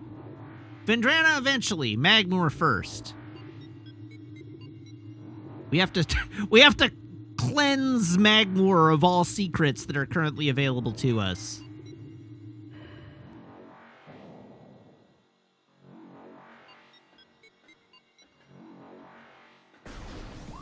So, what secrets are available to us? Rooms with doors we haven't accessed yet.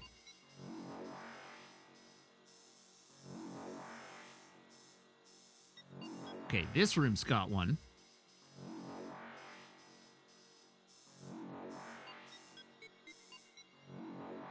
And that room's got one. So it's the room with all the missile turrets. Is the next room that's interesting to me. Oh, God!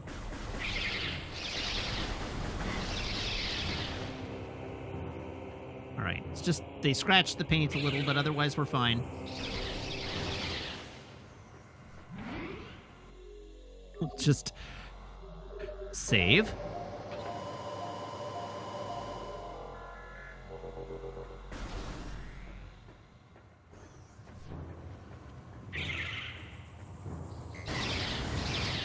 Wow, it sure was nice to have health there for a moment.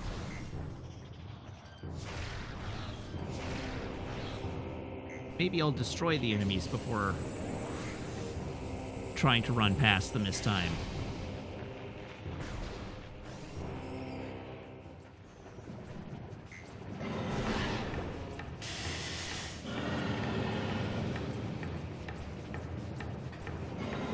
Alright, where we're going, we're not worried about acid, so I'm sure that's fine.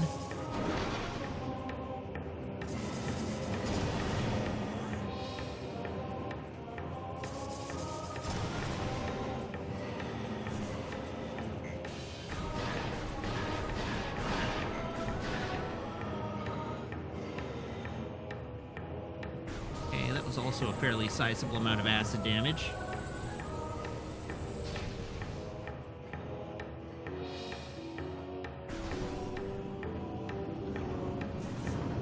No!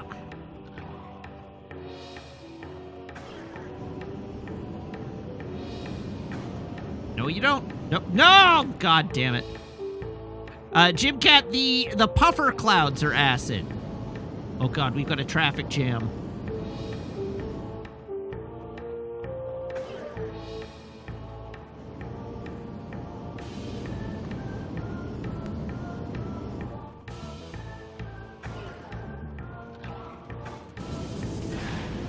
Oh, you know, I can bomb them. Why had I never tried that?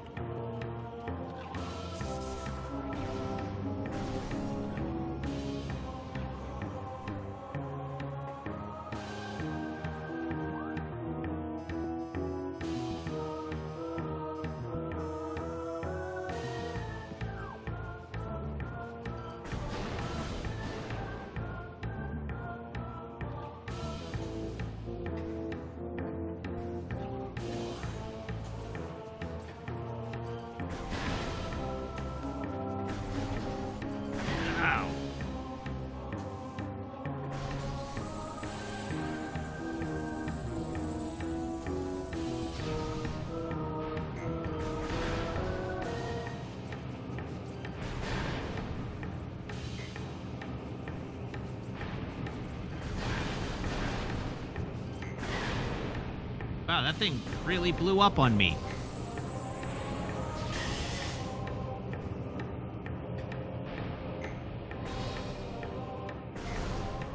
Are you getting audio delay?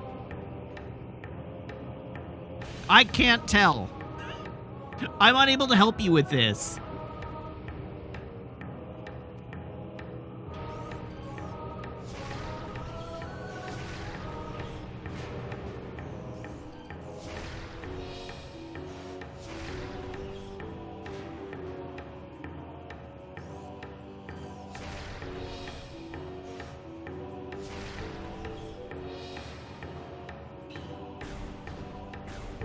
Oh! It is just the game.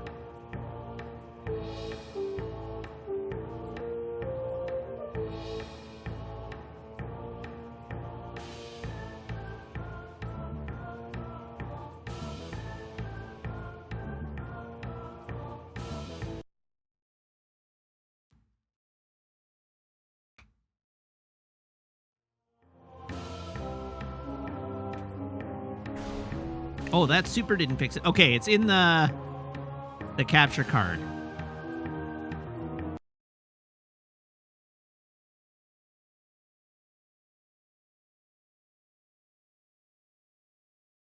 Give it a sec.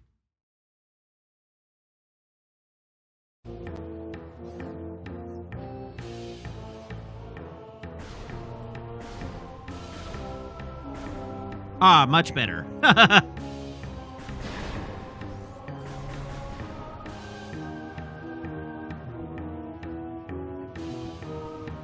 Weird. I wonder what caused that to go out of sync.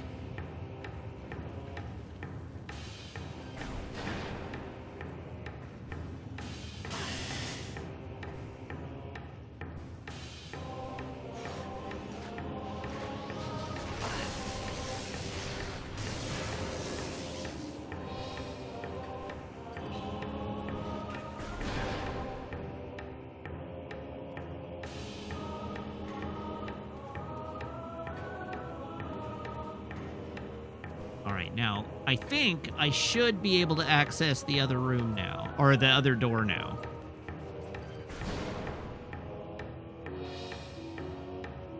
Clear away. There we are. Let's just not heck it up. Aha!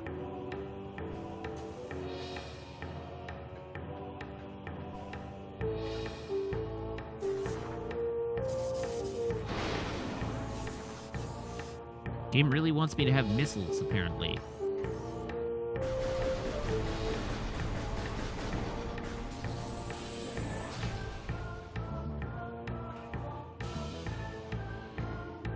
Okay, what's scannable here? Collapsible suspension bridge is functional but requires power. Well, that seems like a problem we can solve, doesn't it?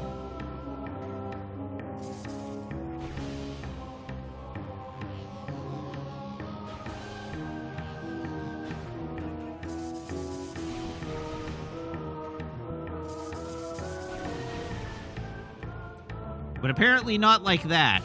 Oh, this is probably a super bomb thing.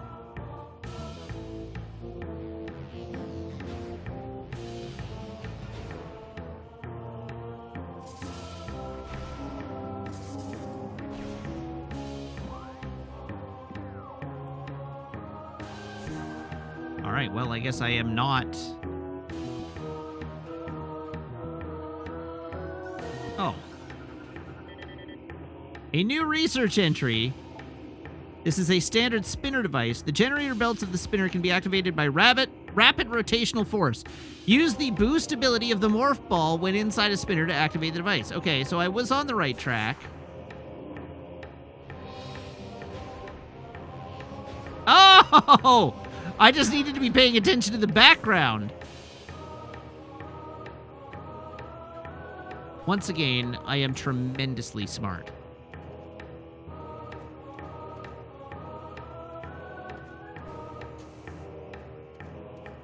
Truly mental fortitude like never you've seen.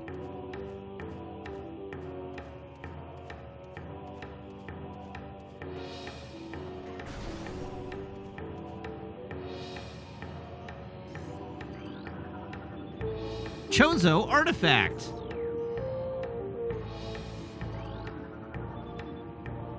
Bendesium portion of area unstable.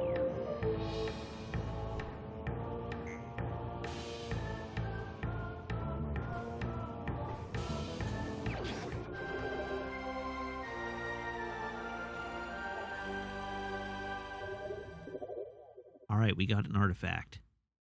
Hooray.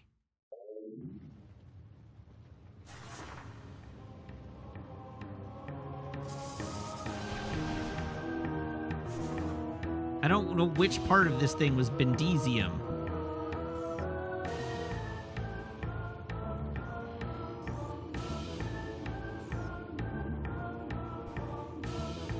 Oh, it is this thing. Ow!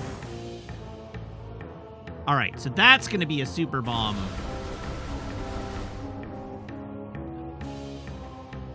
Ow! Oh god, why?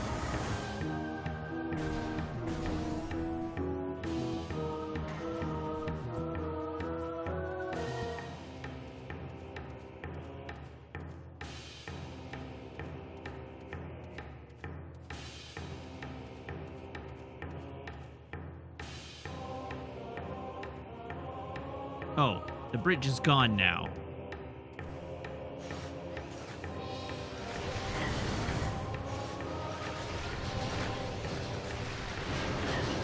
It's been left totally to my own devices. And my own devices are badly defective.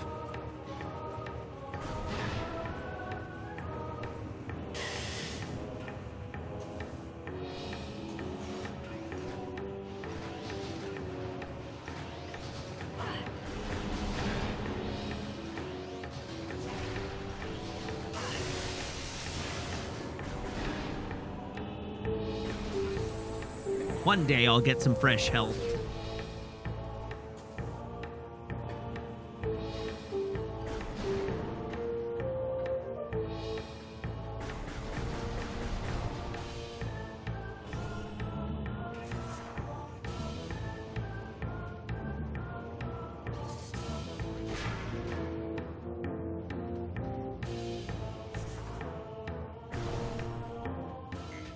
Chat, I want it known that both Vin Dieselium and Bendesium nuts are good jokes. Just for the record, both of those good jokes. Nicely done, I approve.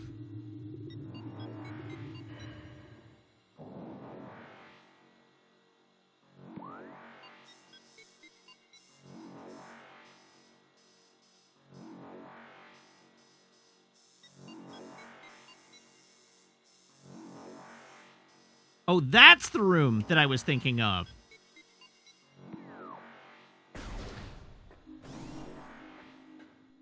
No, that maybe that's the room I'm thinking of?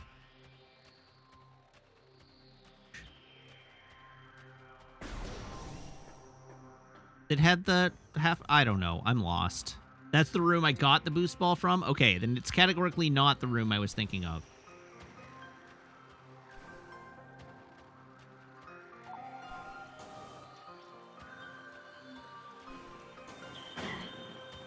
Ow! What shot me?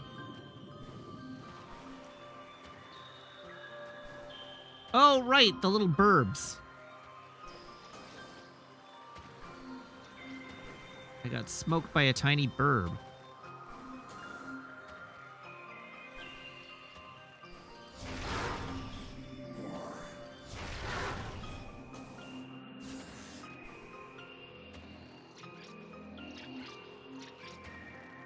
How in the...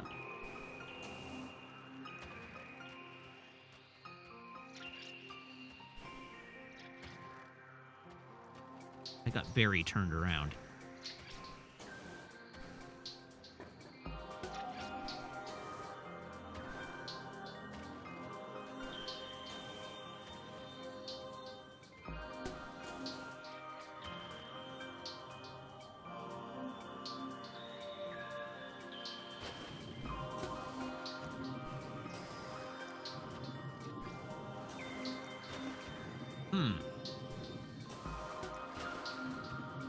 Can't get on those from underwater.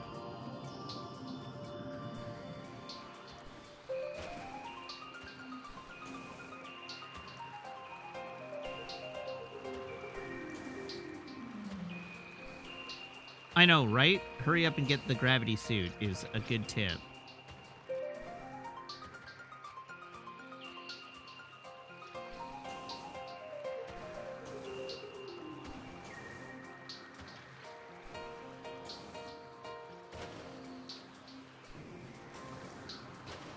Doeth!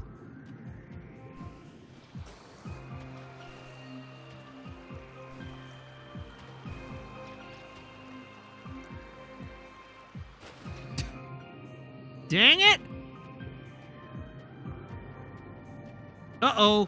Ghost of Jeff Goldblum, what's happened?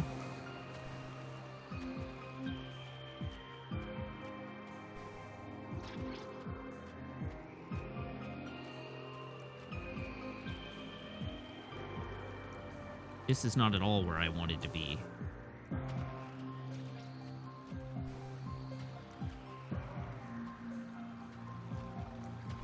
Ah!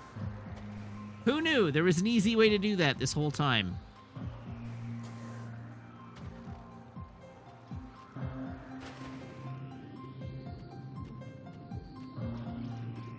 Yeah, I sort of gathered that was your meaning. That you weren't feeling very well.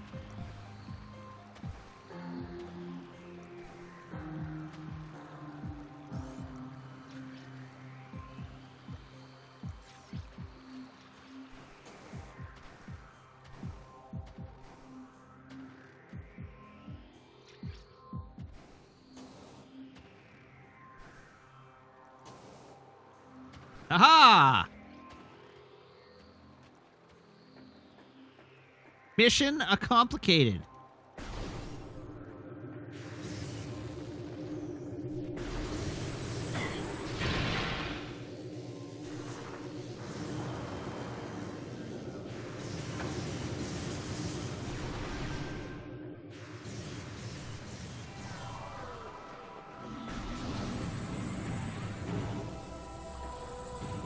Well, this ain't great.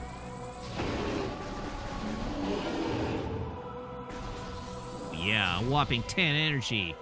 Delicious.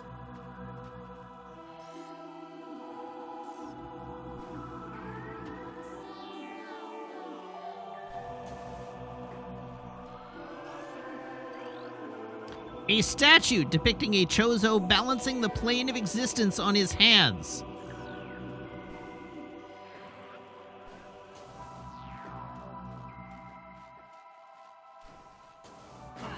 Ow. Wait, no. I should have scanned that thing.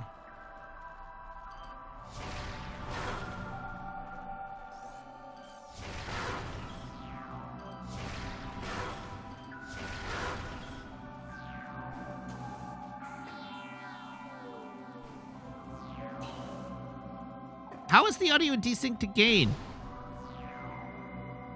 Super weird.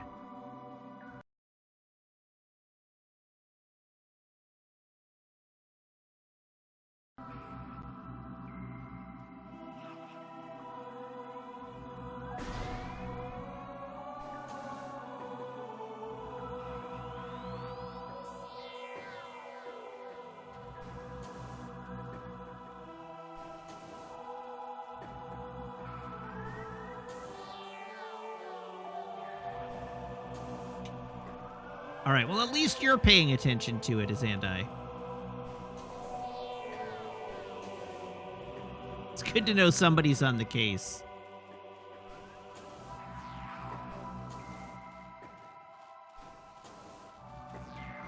Ah, what are you?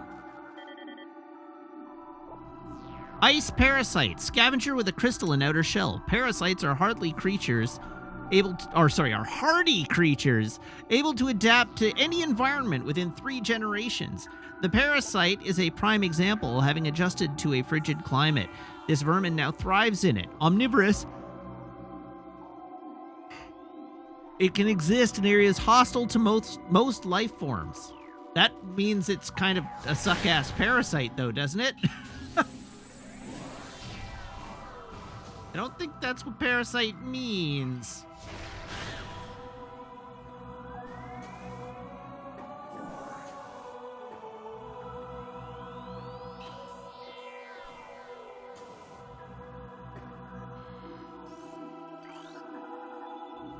This is a statue depicting the bust of a Chozo warrior. This statue is flawless. This is a statue depicting the bust of a Chozo something. Philosopher. This statue is flawless.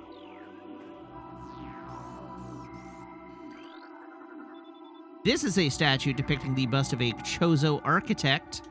This statue is flawless. One of these statues better be busted up.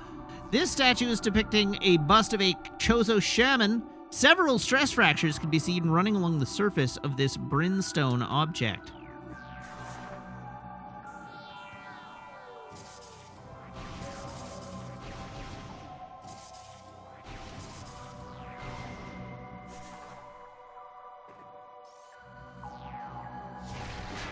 Haha!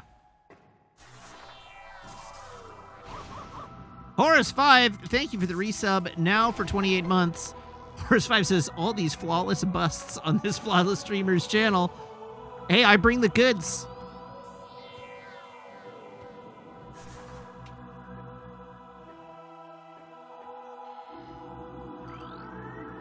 There appears to be a shell of ice encasing a water basin. The water originated from the statue's mouth.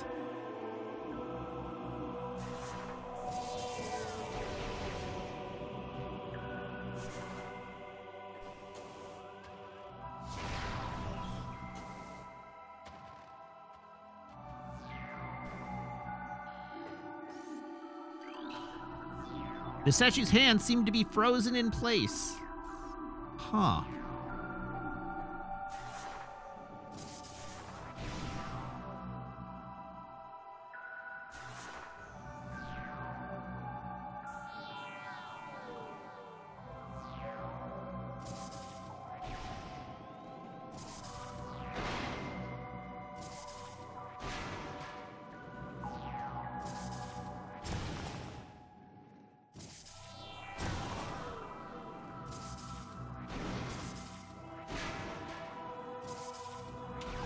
Oh.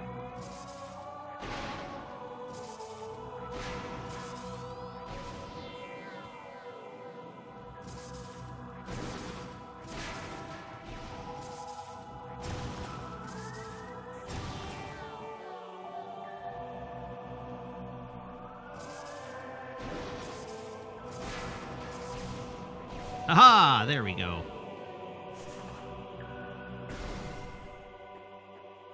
That looks like it's probably a wave beam, since the game implied that I would need a wave beam. Uh-oh. Don't like that sound. Not at all. Wave beam. Aww.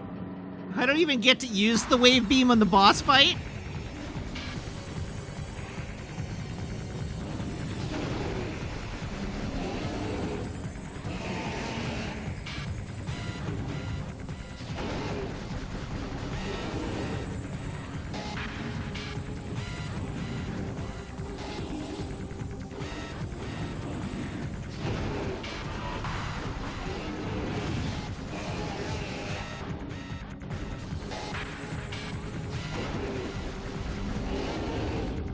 Alright. Eat it, nerds! Ah! Oh no! It's been, you know, an alarmingly long time since I last saved. And I don't have a ton of HP. Oh, I should scan this thing. Uh-oh! It was at that moment he knew he screwed up. She-Goth, supreme predator of the Fendrana Drifts. She-Goths are invulnerable to most beam weapons. The crystals on their back absorb energy, which they can fire at prey. Oh. She-Goths have poor stamina. They hyperventilate after using their breath attack, making their mouth area vulnerable. The soft underbelly of a She-Goth is susceptible to concussive blasts. In battle, they expel blasts of frigid gas to ensnare their targets. They are also fond of ramming and trampling their hapless prey.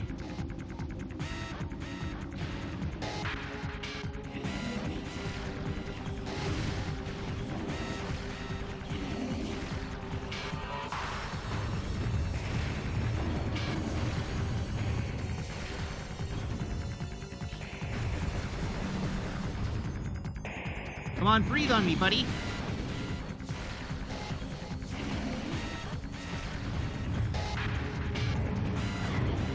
Ow!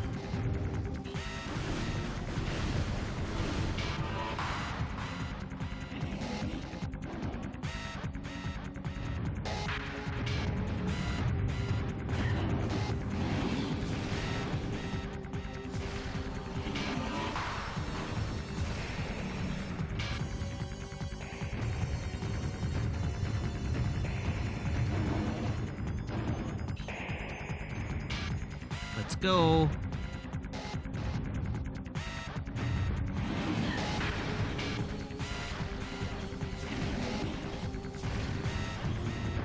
How do I know when I've damaged it enough?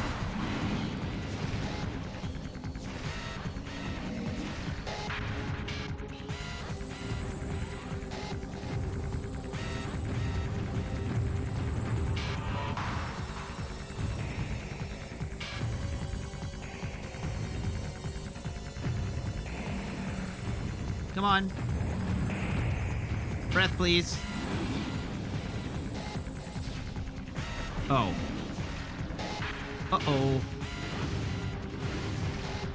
Yes, I know my missiles are low. Thank you, game.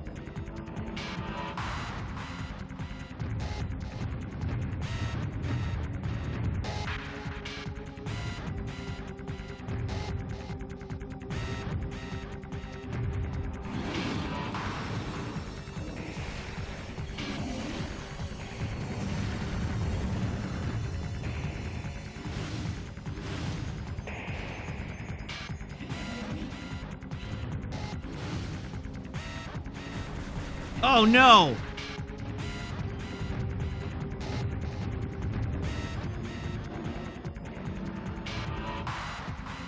Come on.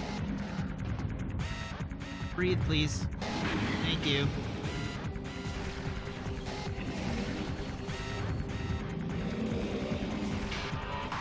Uh-oh. Well, this isn't ideal.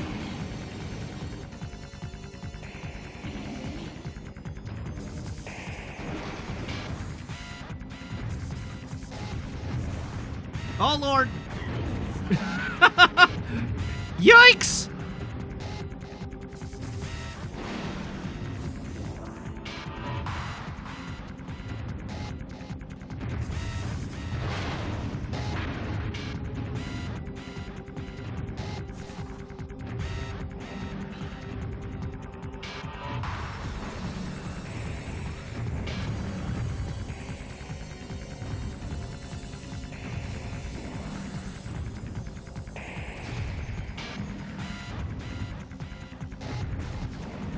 Come on, buddy. Ow! Jesus!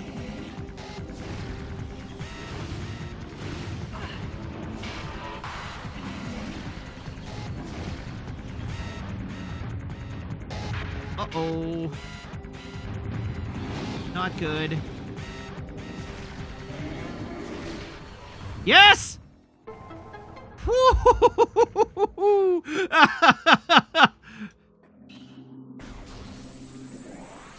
I'm in Weensieple!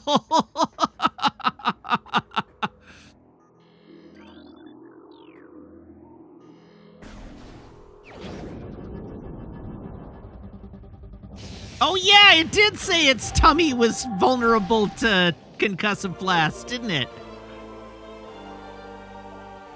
That would have been much easier.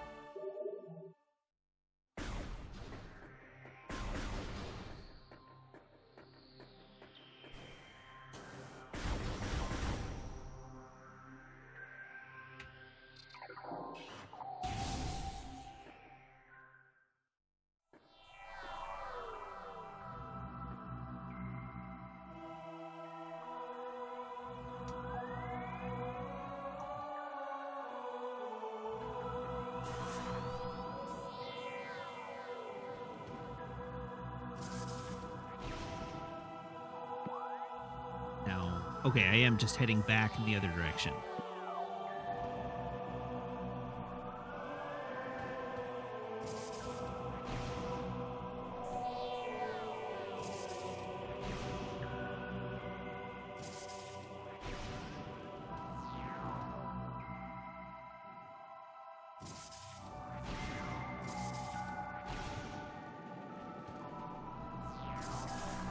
Audio's desynced again?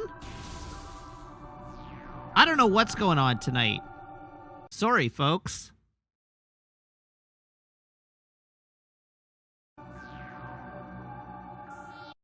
Here, let's try a different audio source.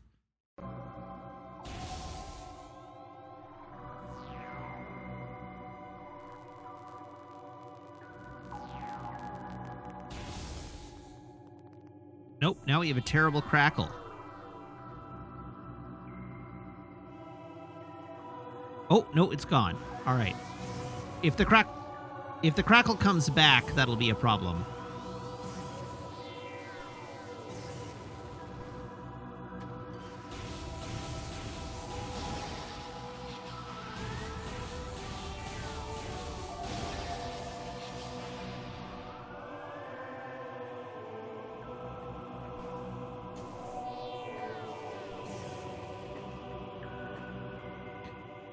The desync seems to be coming from my my capture card, so it's not the capture on the game, like it's not the HDMI converter. It's actually in the capture card, so I'll keep an eye on it.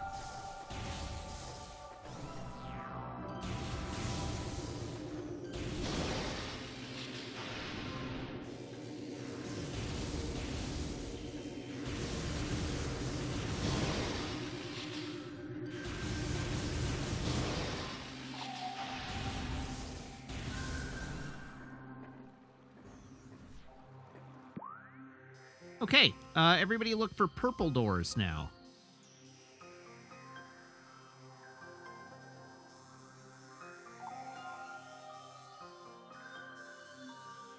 Like that one. Which from the room I'm in is the door above the save room.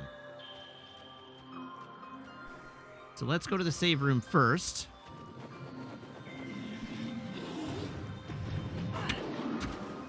Really, dude?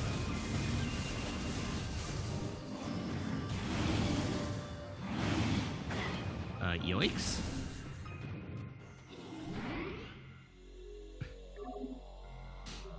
Get our save on here.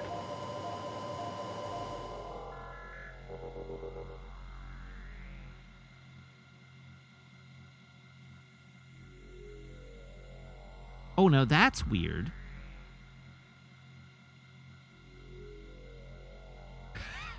Resetting my capture card also changed the aspect ratio of the game.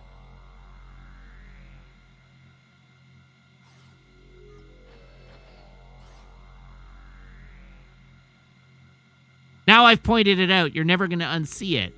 But it was previously stretched to fit the screen, and now it's not stretched to fit the screen. It's in its proper aspect ratio now. But it is the wrong aspect ratio relative to where it was.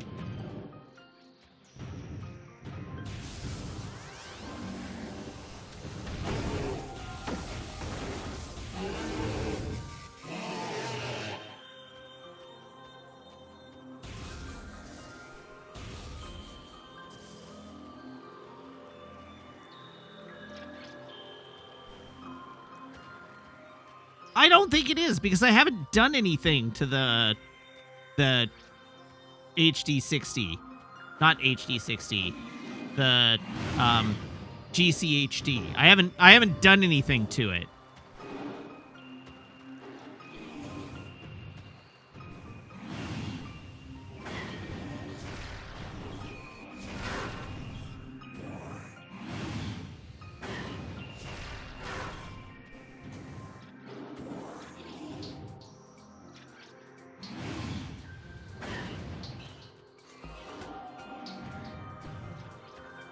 The converter doesn't upscale. It doesn't do anything. All it does is it uses the digital. All it does is it converts the digital out from the GameCube at 480p to an HDMI signal. It doesn't. No, the GameCube can do 480p.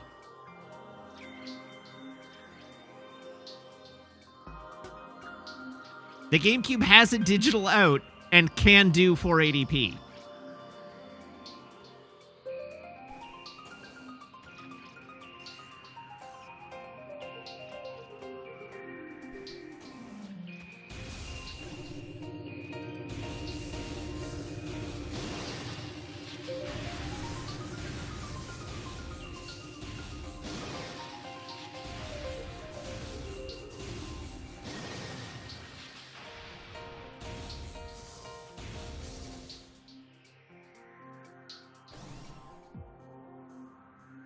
It is doing no digital upscaling.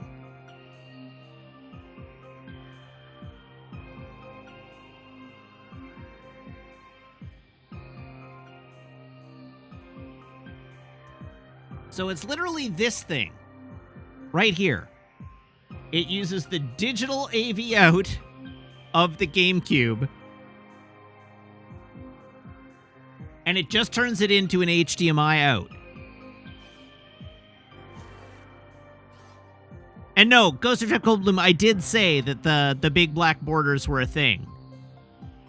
Around the whole stream, no, you shouldn't be seeing that. The game just went back to 4:3 instead of widescreen. And I don't know why it was in widescreen in the first place. That was always weird.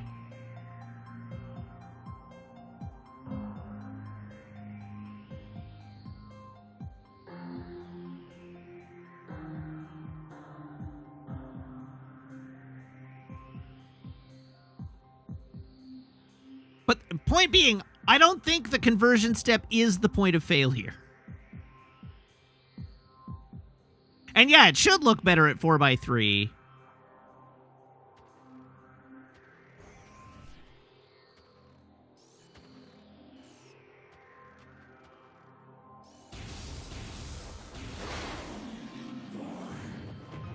Because the game was originally 4x3.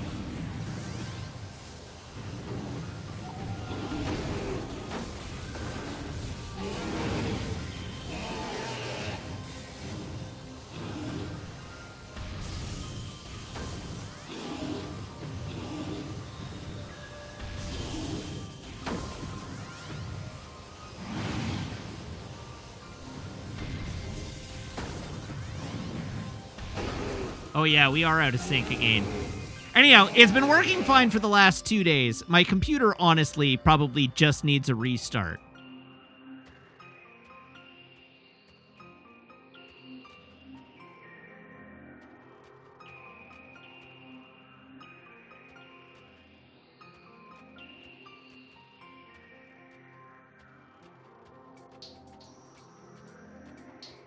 Sometimes the capture card in the computer just gets sad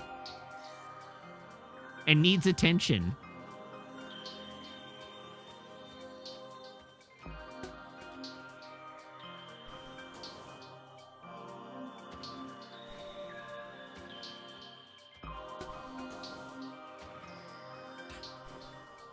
The frequency with which I reboot my computer can be measured in terms of weeks to months.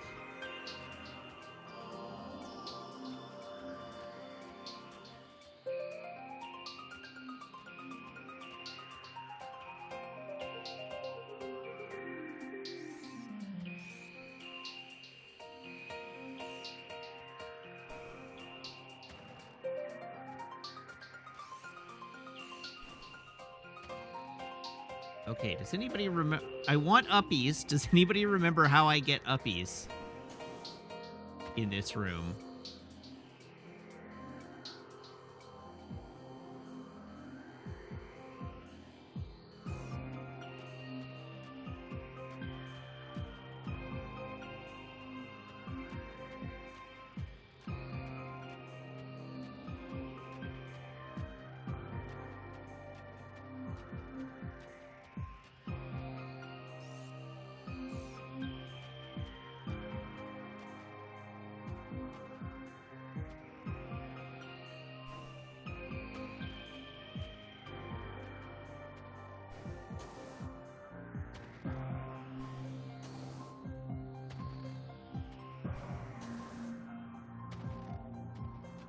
Anyhow, I definitely should reboot the darn computer. And that'll probably help.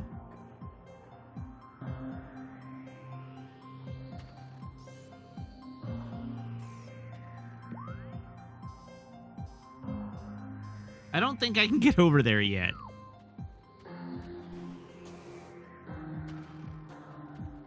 Whatever I need to do to get up here, I don't seem to have access to yet.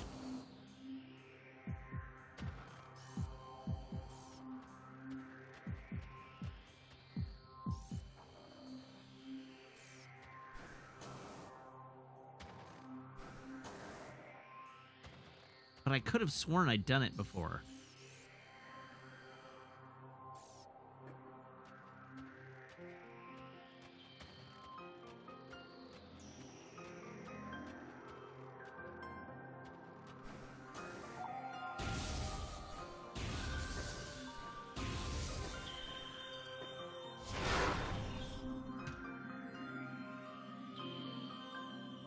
It's also the case that that OBS crashed on me today, so it is also possible that OBS is having problems.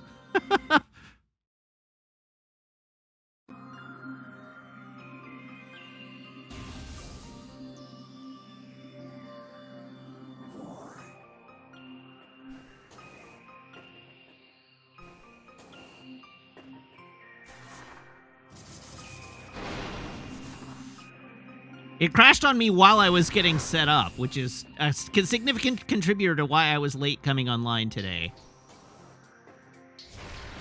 So I definitely haven't had a chance to do anything to it. So we'll just muscle through. We've only got 40 minutes left. I guess I could power cycle the GameCube and all. If it comes down to it. Ah, I have an itch.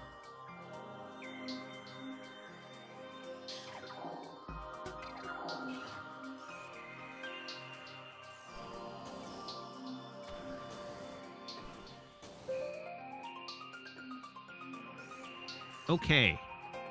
I now have accessed this place.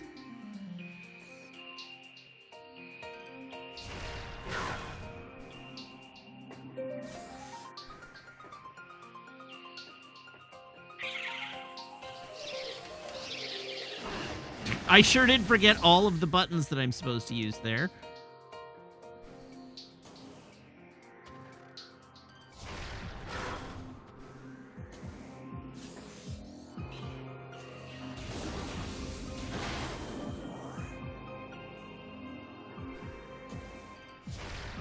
Ah! Dang it.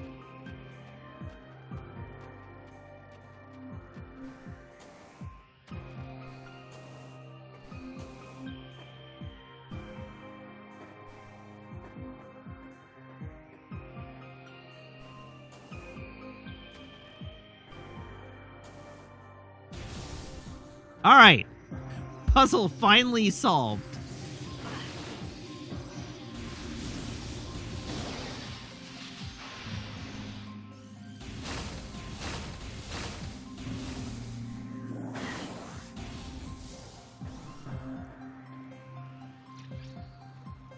Uh-oh, it's another room that requires spider balls.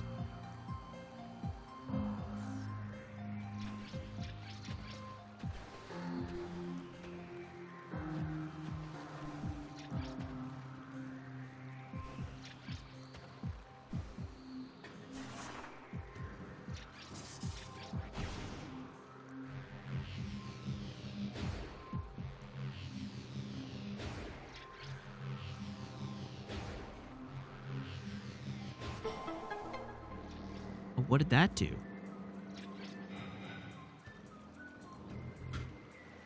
Opened those doors. What are those doors for?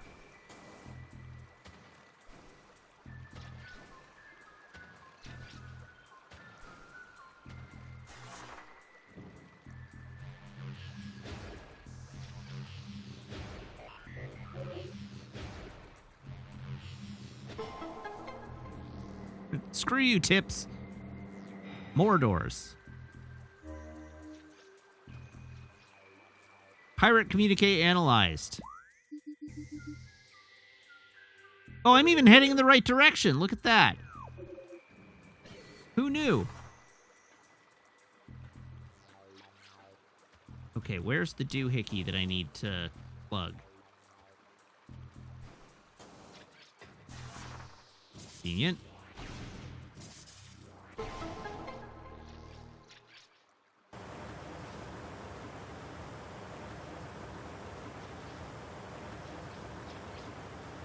I vaguely recall this being a boss room.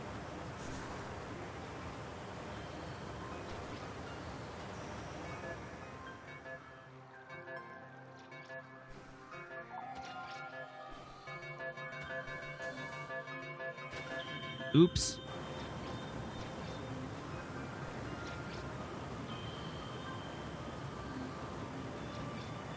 Okay, well, we learned a thing.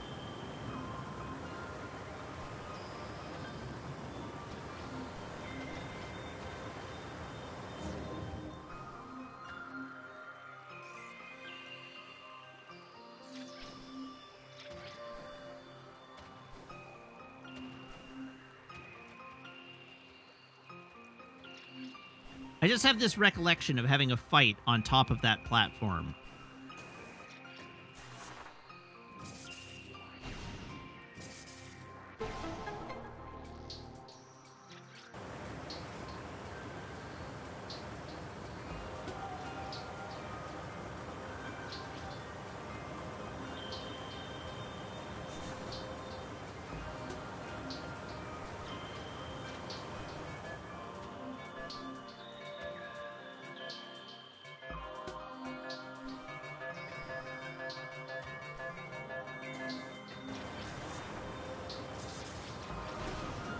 Zoop. Ooh, hello. Don't mind if I do.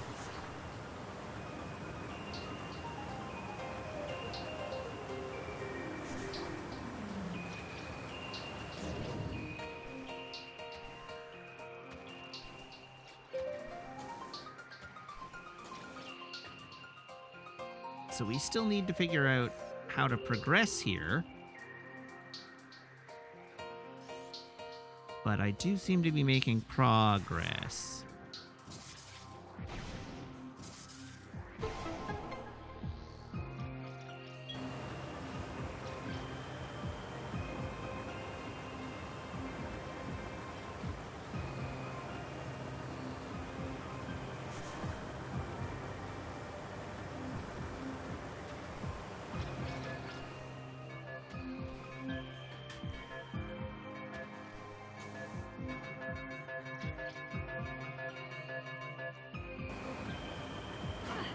Ow! Ow!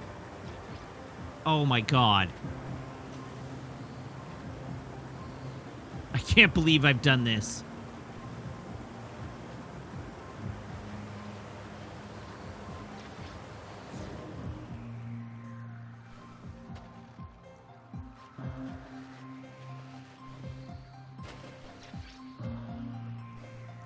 Today on Most Aggravating Screw-Ups.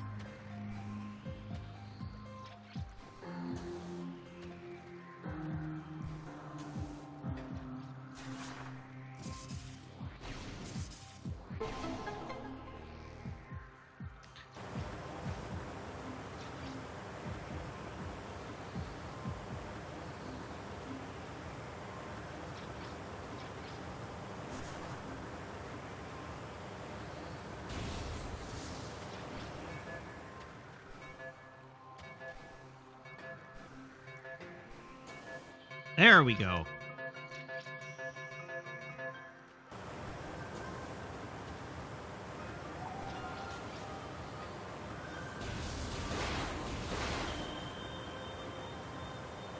All right, so we got a missile door, and we've got a regular old blue door.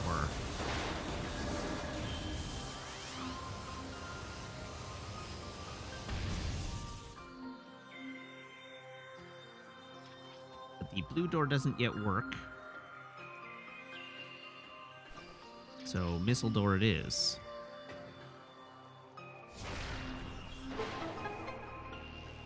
Okay, but I can't go there.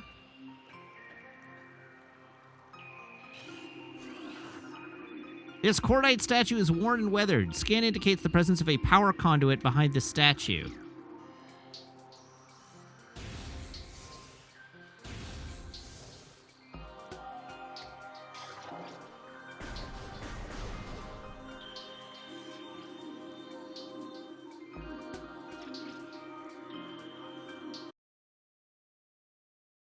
Sorry, I'm just fixing the audio sync again.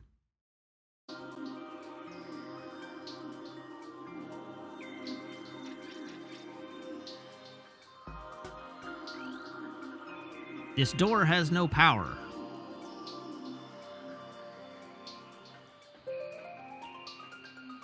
So I just can't make that jump.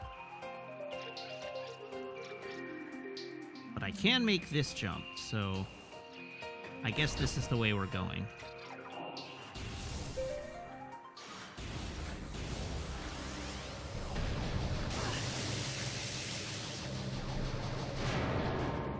Huh. What the blue hell are you? Morphology, Shadow Pirate. Pirate forces trained and equipped for stealth operations. A select group of space pirates have access to sophisticated cloaking technology. This gear drains high levels of power, however, forcing them to rely solely on melee weapons in battle. Use enhanced detection gear when fighting these units. Okay, but I don't have advanced detection gear, so that's going to be a problem.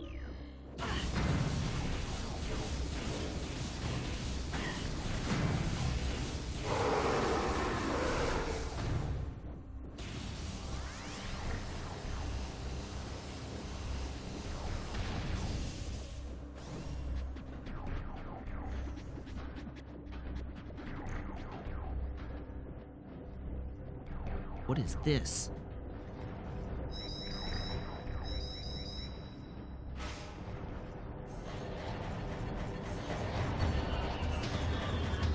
Oh dear.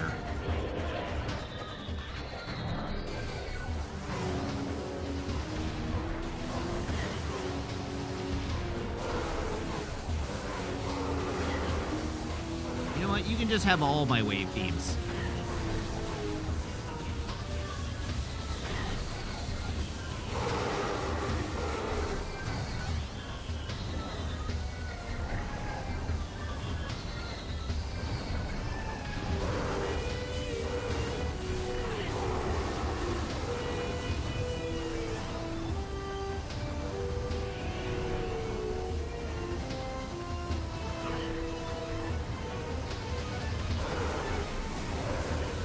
Are these guys also ninja pirates?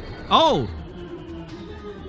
Space pirates. Sentient aggressor species well-trained in weapon and melee combat. Space pirates wield galvanic accelerator cannons and forearm-mounted scythes in combat. This species seeks to become the dominant force in the galaxy, and their technology may help them realize this goal. Ruthless and immoral, the pirates care little for the cost of their ambition. Only their results matter, and they take these very seriously.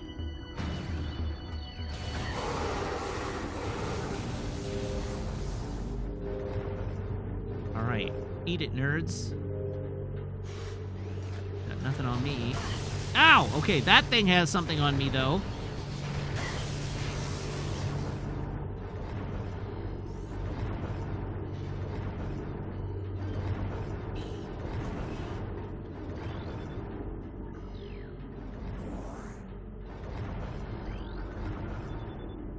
Force field accessible only through space pirate bioimaging, impossible to breach.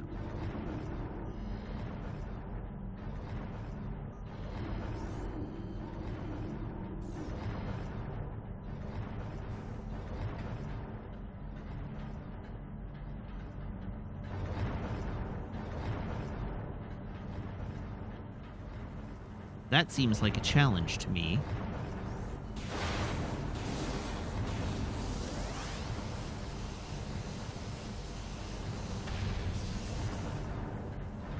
So there was a door down here.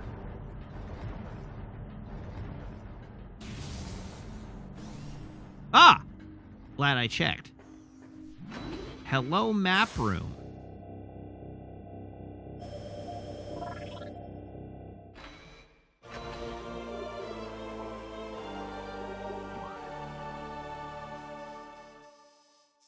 Secret chamber.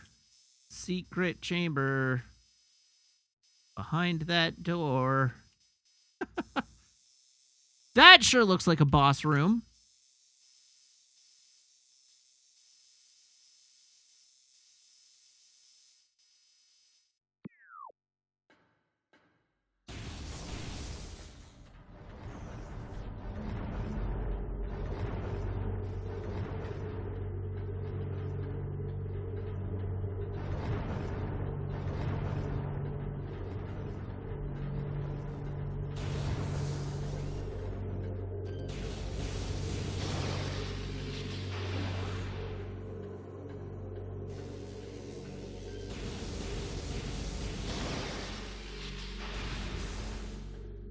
You.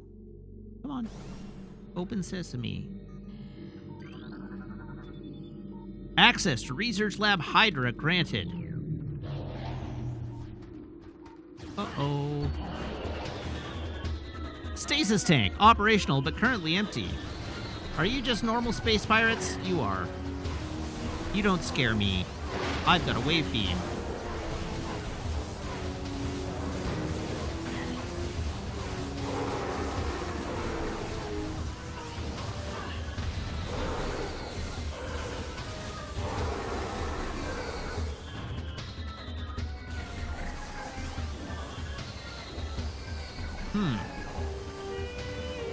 There's still encounter music.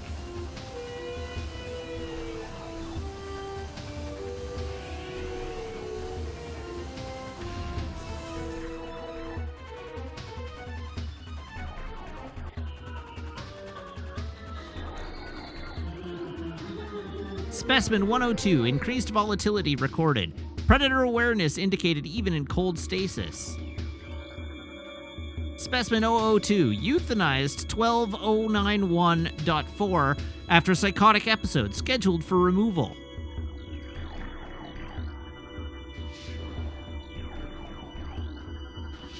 Stasis tank operational but currently empty. Specimen 029, life science normal, pulse at 140%, mass increase of 4%. Specimen 043, decreased vital signs, cold damping appears stable.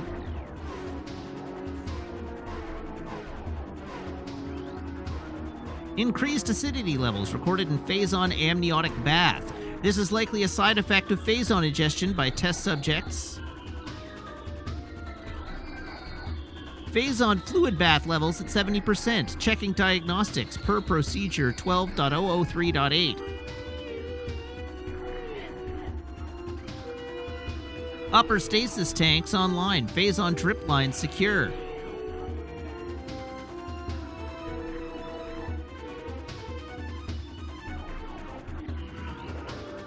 Platform active. Phazon infusion within central energy core of Xenome S-A is at 70% saturation. Increased dosage appears viable. Ooh, new pirate data. Log 10.587.7. Mining operations have begun near the crater where Phazon appears to be most concentrated. Daily Phazon yields have increased 44%, and our mining system becomes more streamlined as personnel and equipment flows increase. Several incidents of Phazon-induced madness have been reported, prompting augmented life support regulations in the deeper chambers. Symptoms include loss of equilibrium, erratic respiration, muscle spasms, and, in the most extreme cases, hallucinations. A timeline reassessment for the refinery operation is recommended, as the material proves more unstable than initial analysis suggested.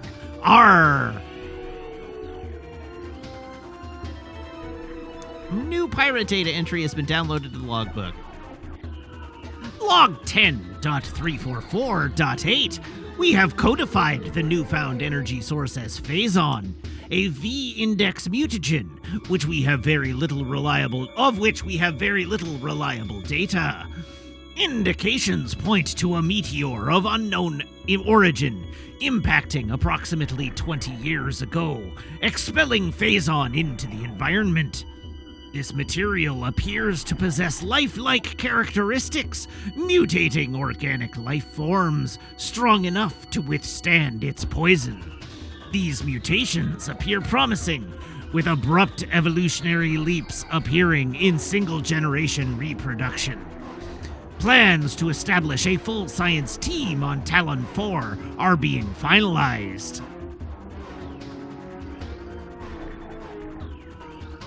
Xenome SA is undergoing relocation to Lab Hydra. Subjects transfer ordered after a pronounced increase in aberrant behavior. Security clearance ADR 13.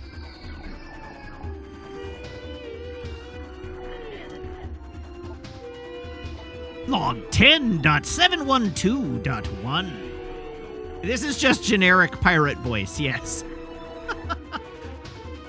Most terraforming and retrofitting of security checkpoints on Talon 4 is complete, but we continue to research the alarming epidemic of breaches by local creatures. Door records show no unauthorized entries, so we must presume the creatures are either slipping in undetected during daily personnel moves, or else finding their way in through subterranean tunnels. We have found many small breaches of this latter sort and plug them wherever we can. But it is unlikely that we will ever achieve full extermination within our current timetable. Arr!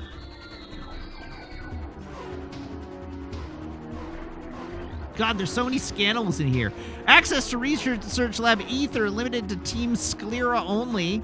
Personnel bound for Hollow Observatory must use West Elevator.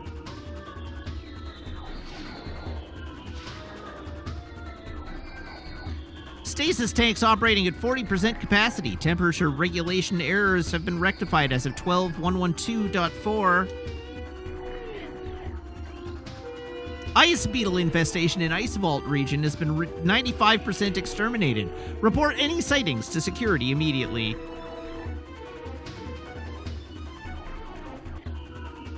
Okay, I think I got everything on this floor.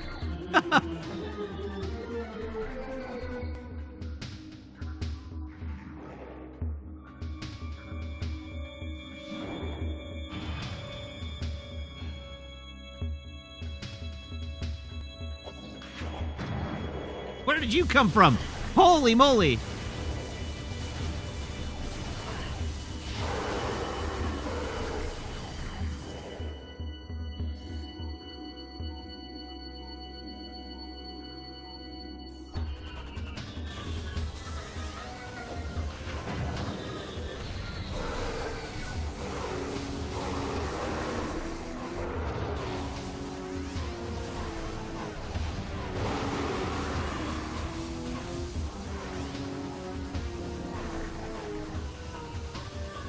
Oh, hello, Foxmar. Hello, Raiders.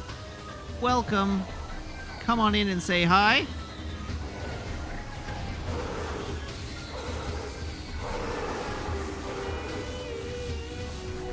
What scan point did I miss?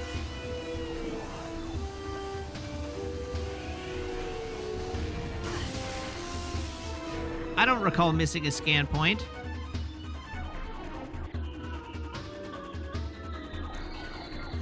Which one didn't I scan?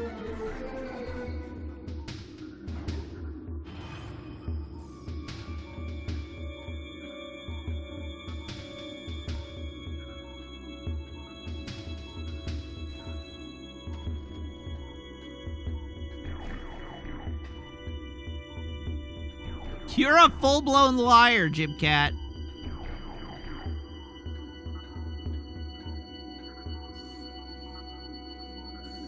You are lying.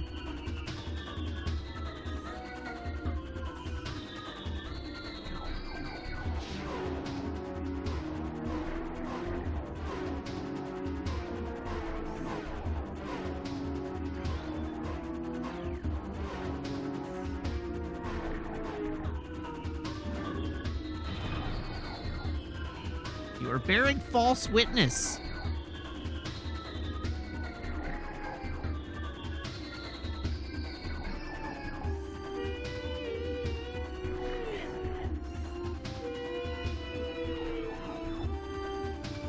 I haven't missed anything.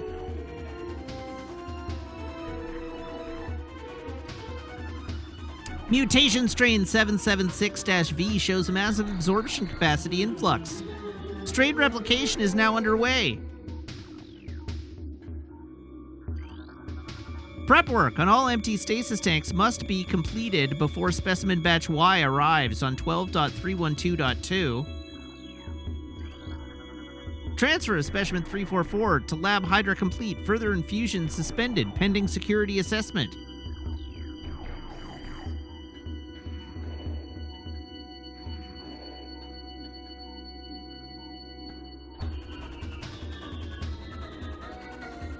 I'm still pretty sure Jim Cat is just not telling the truth.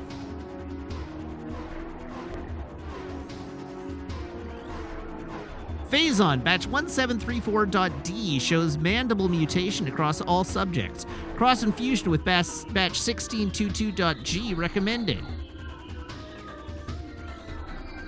Xenome behavioral patterns show decreased reflex activity at temperatures below freezing.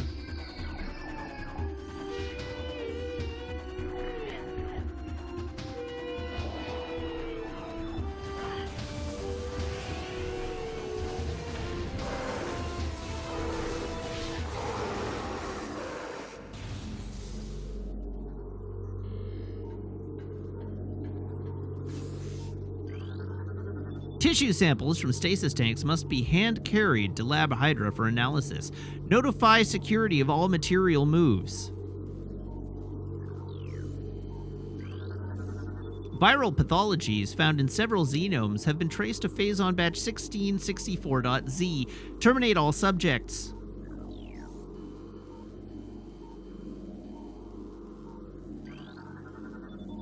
Strain 776-V has been successfully replicated. We have named it Strain Vertigo, mutation of beta xenomes proceeding.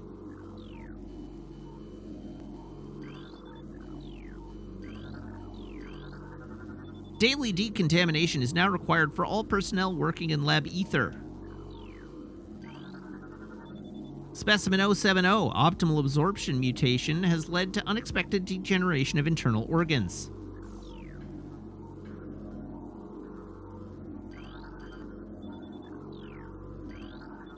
Cordite casing of column appears weak.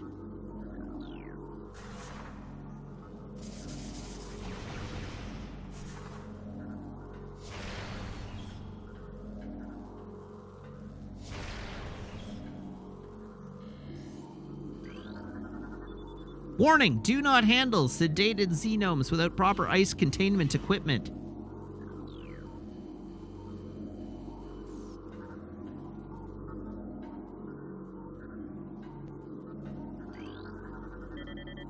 More pirate data. Log 10.664.2. Research Outpost Glacier 1 in the Fendrana Drifts region of Talon Forest Mountains is operating at 85% capacity. Sub-zero temperatures have made the Metroid sluggish and easy to control, even those well into phase-on infusion cycles. Cold containment stasis tanks are sufficient for the juveniles, but some of the larger Metroids have been moved to quarantined caves for safety purposes. Security doors remain an issue as malfunctions due to ice occur every day. Large predators in the wastes are also a concern, as they continue to kill personnel and breach secure areas.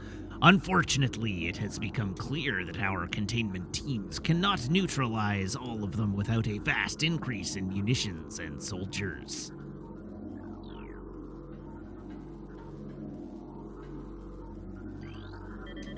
More pirate data.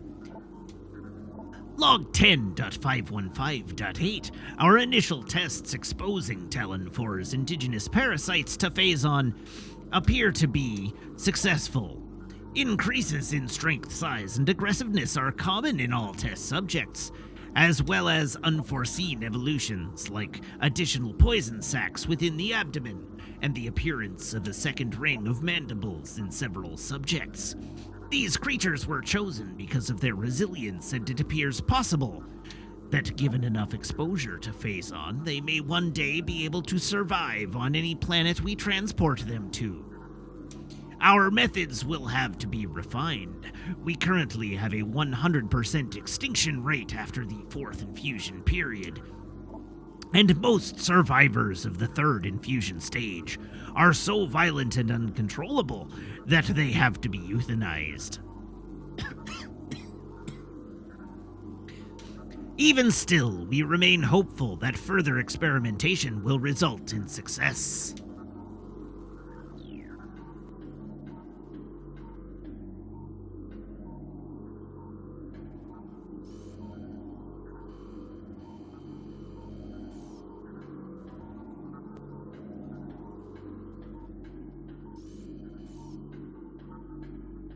Okay, now Jibcat has once again given me trust issues.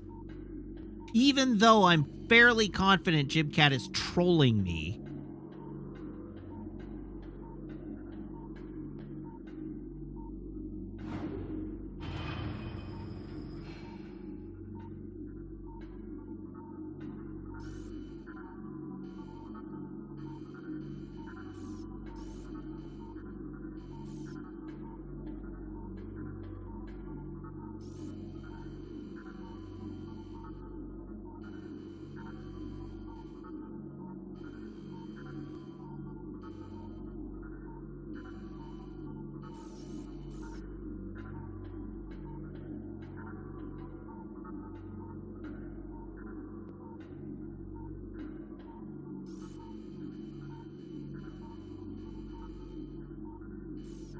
Yeah, Jibcat, give it up. If you think there's one I'm missing, spill.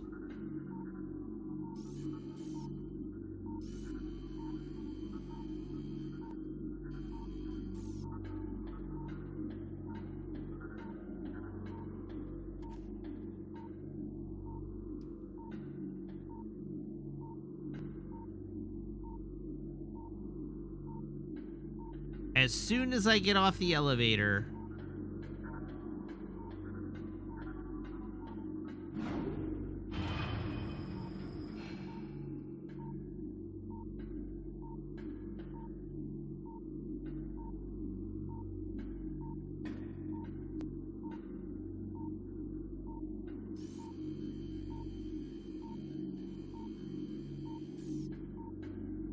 There's no screens here.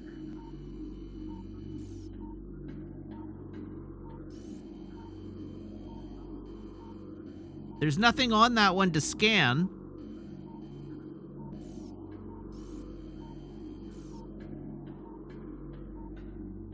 There was not a scan. There's nothing on that one to scan.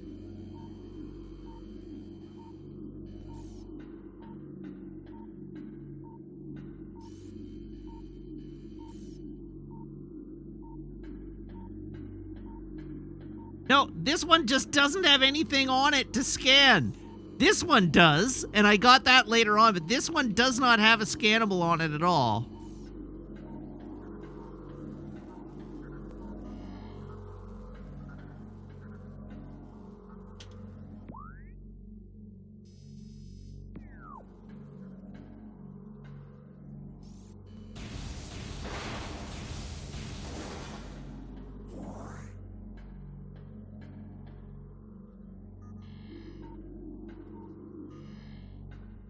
No, it wasn't!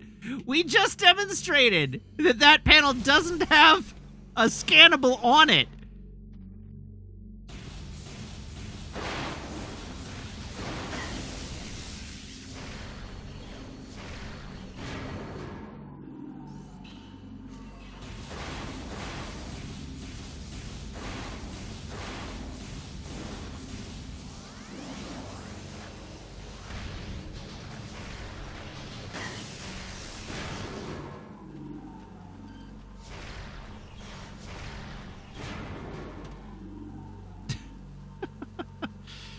The audio's out of sync again.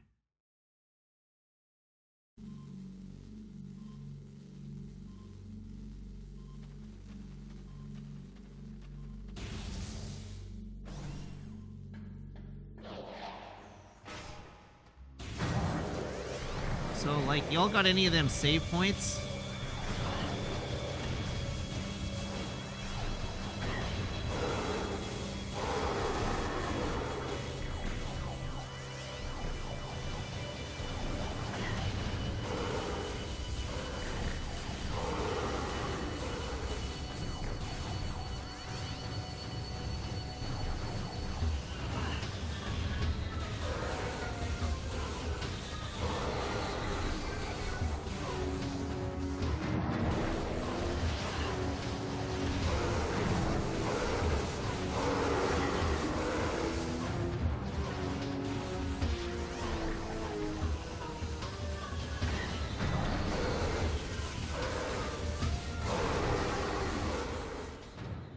All right. Room cleared.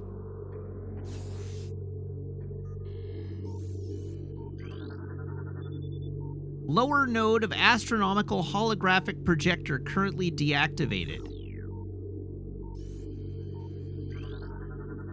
Holographic projector. Extensions are currently inactive and need to be manually rotated. Use the spinners at the base of the projector to move the arms into place. Upper node of astronomical holographic projector is retracted and inactive.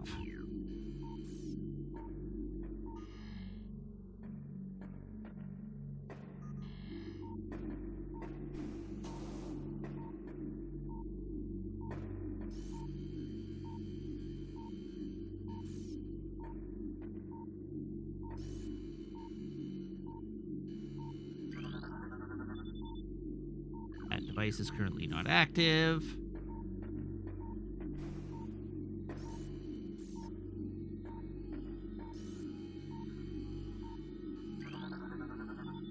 This device has been previously used to shut itself off.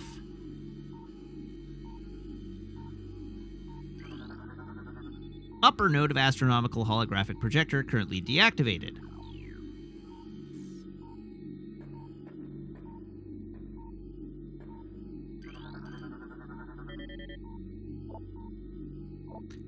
Log 10.299.2. Scans of the spiral sector detected a massive energy spike emanating from a Wanderer-class planet. Identified as Talon 4, Scout reconnaissance was immediately dispatched to the center of the spike, a landmass at heading Mark 40.08.02, returning with planetary samples and atmospheric imaging. Analysis shows the energy source to be an unstable radioactive material of enormous potential. We are unable to form an accurate risk assessment at this time, but we are unlikely to find an energy source this powerful again. Sorry, this voice is doing a number on my actual voice. Analysis will continue, but currently Talon 4 appears to be a viable secondary headquarters. Ooh, 50% of all dialogues.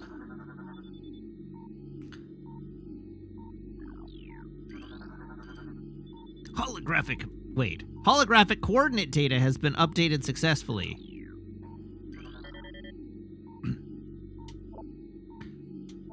Log 10.401.7. Phase-on mining is underway. Several garrisons have been established and terraforming of the Chozo ruins is underway. Security systems are operational, and science team continues to make progress in their biotech research. The Fendrana Drifts have proven to be an optimal location for research headquarters, and soon it will be joined by a fully operational combat base and starport. If Command's predictions are half true, we shall rise to dominance in this sector within a decacycle. Truly, these are glorious times. Arr! Holographic sequence initialized.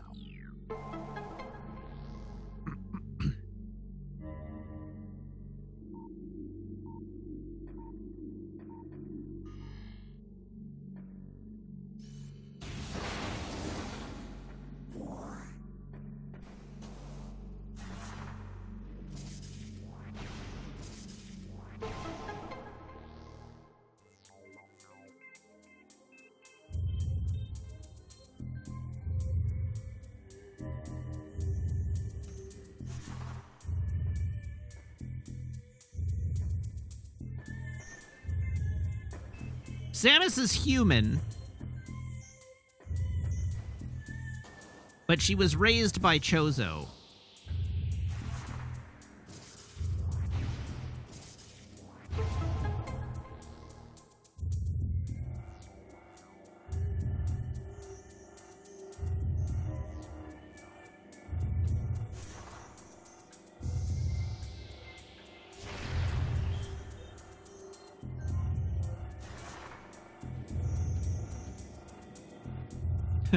She's genetically a human Chozo Metroid hybrid, yes, except at this point she's not Metroid hybrid yet. She hasn't been hybridized with a Metroid yet.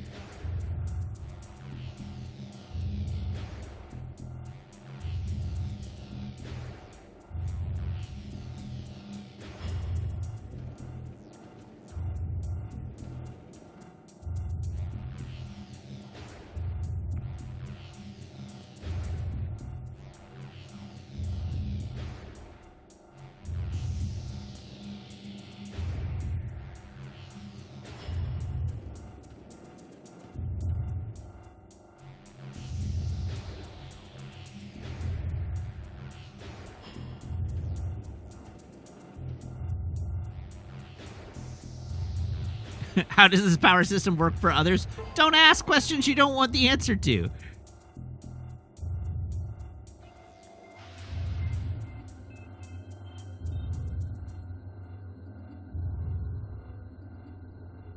Oh, that looks like some sort of power-up, doesn't it?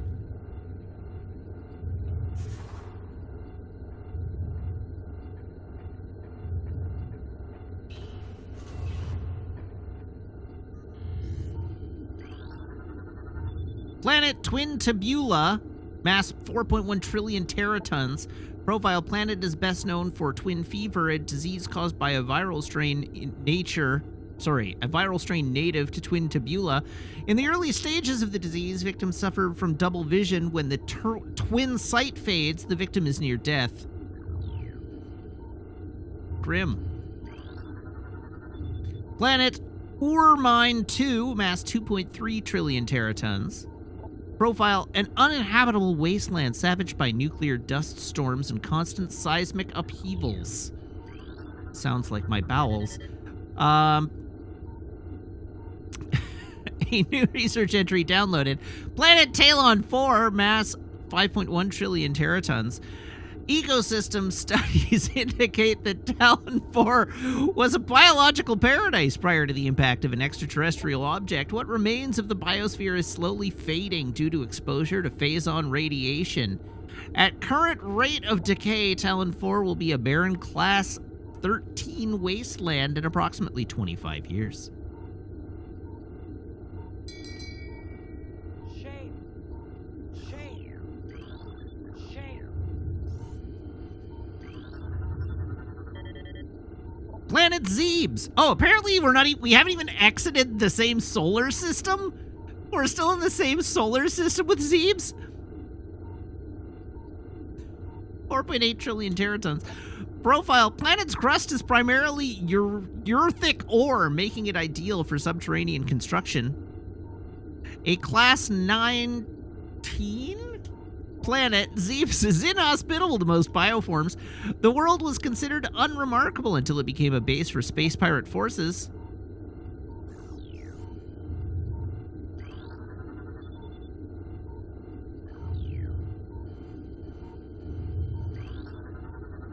Planet Billium, 3.8 trillion teratons. Profile: quarantine. Atmosphere is rife with Materialis, a sentient gaseous global exterminator virus. Wow, that sounds real unpleasant.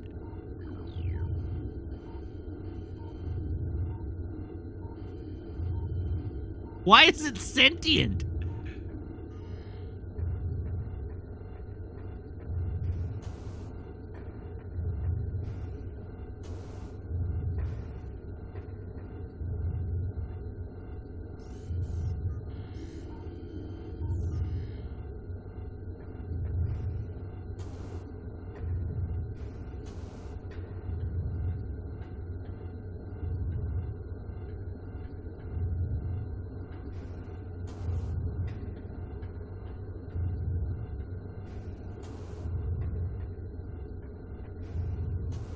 Alright, I made the jump. What's this? Super! Heck yeah! Don't mind if I do.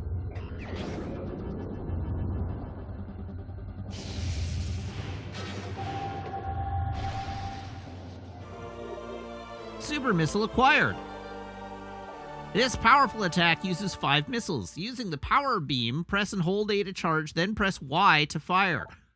Additional data downloaded inventory screen. Save station. I do want a save station. Okay, behind me.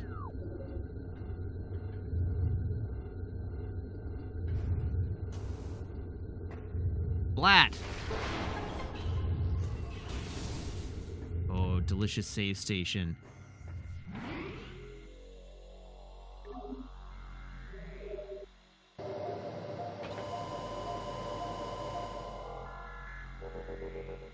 All right, and you know what that means. That means it is time to call it a night. So thank you very much, everybody, for tuning in. Thank you to everybody who subscribes, everybody who follows, everybody who cheers, everybody who chats, and everybody who hangs out and lurks. It is a genuine thrill to stream for you, and I hope you have as much fun watching as I do playing. If you are new to the stream, please consider hitting the follow button and make sure your notifications are on. That way you won't miss a stream. Yeah, I'll be back. Not tomorrow, because tomorrow is Friday, but Saturday here on twitch.tv/Wiggins. Same mat time, same mat channel, 6:30 p.m. Pacific Daylight Time. And we will be playing more Metroid Prime.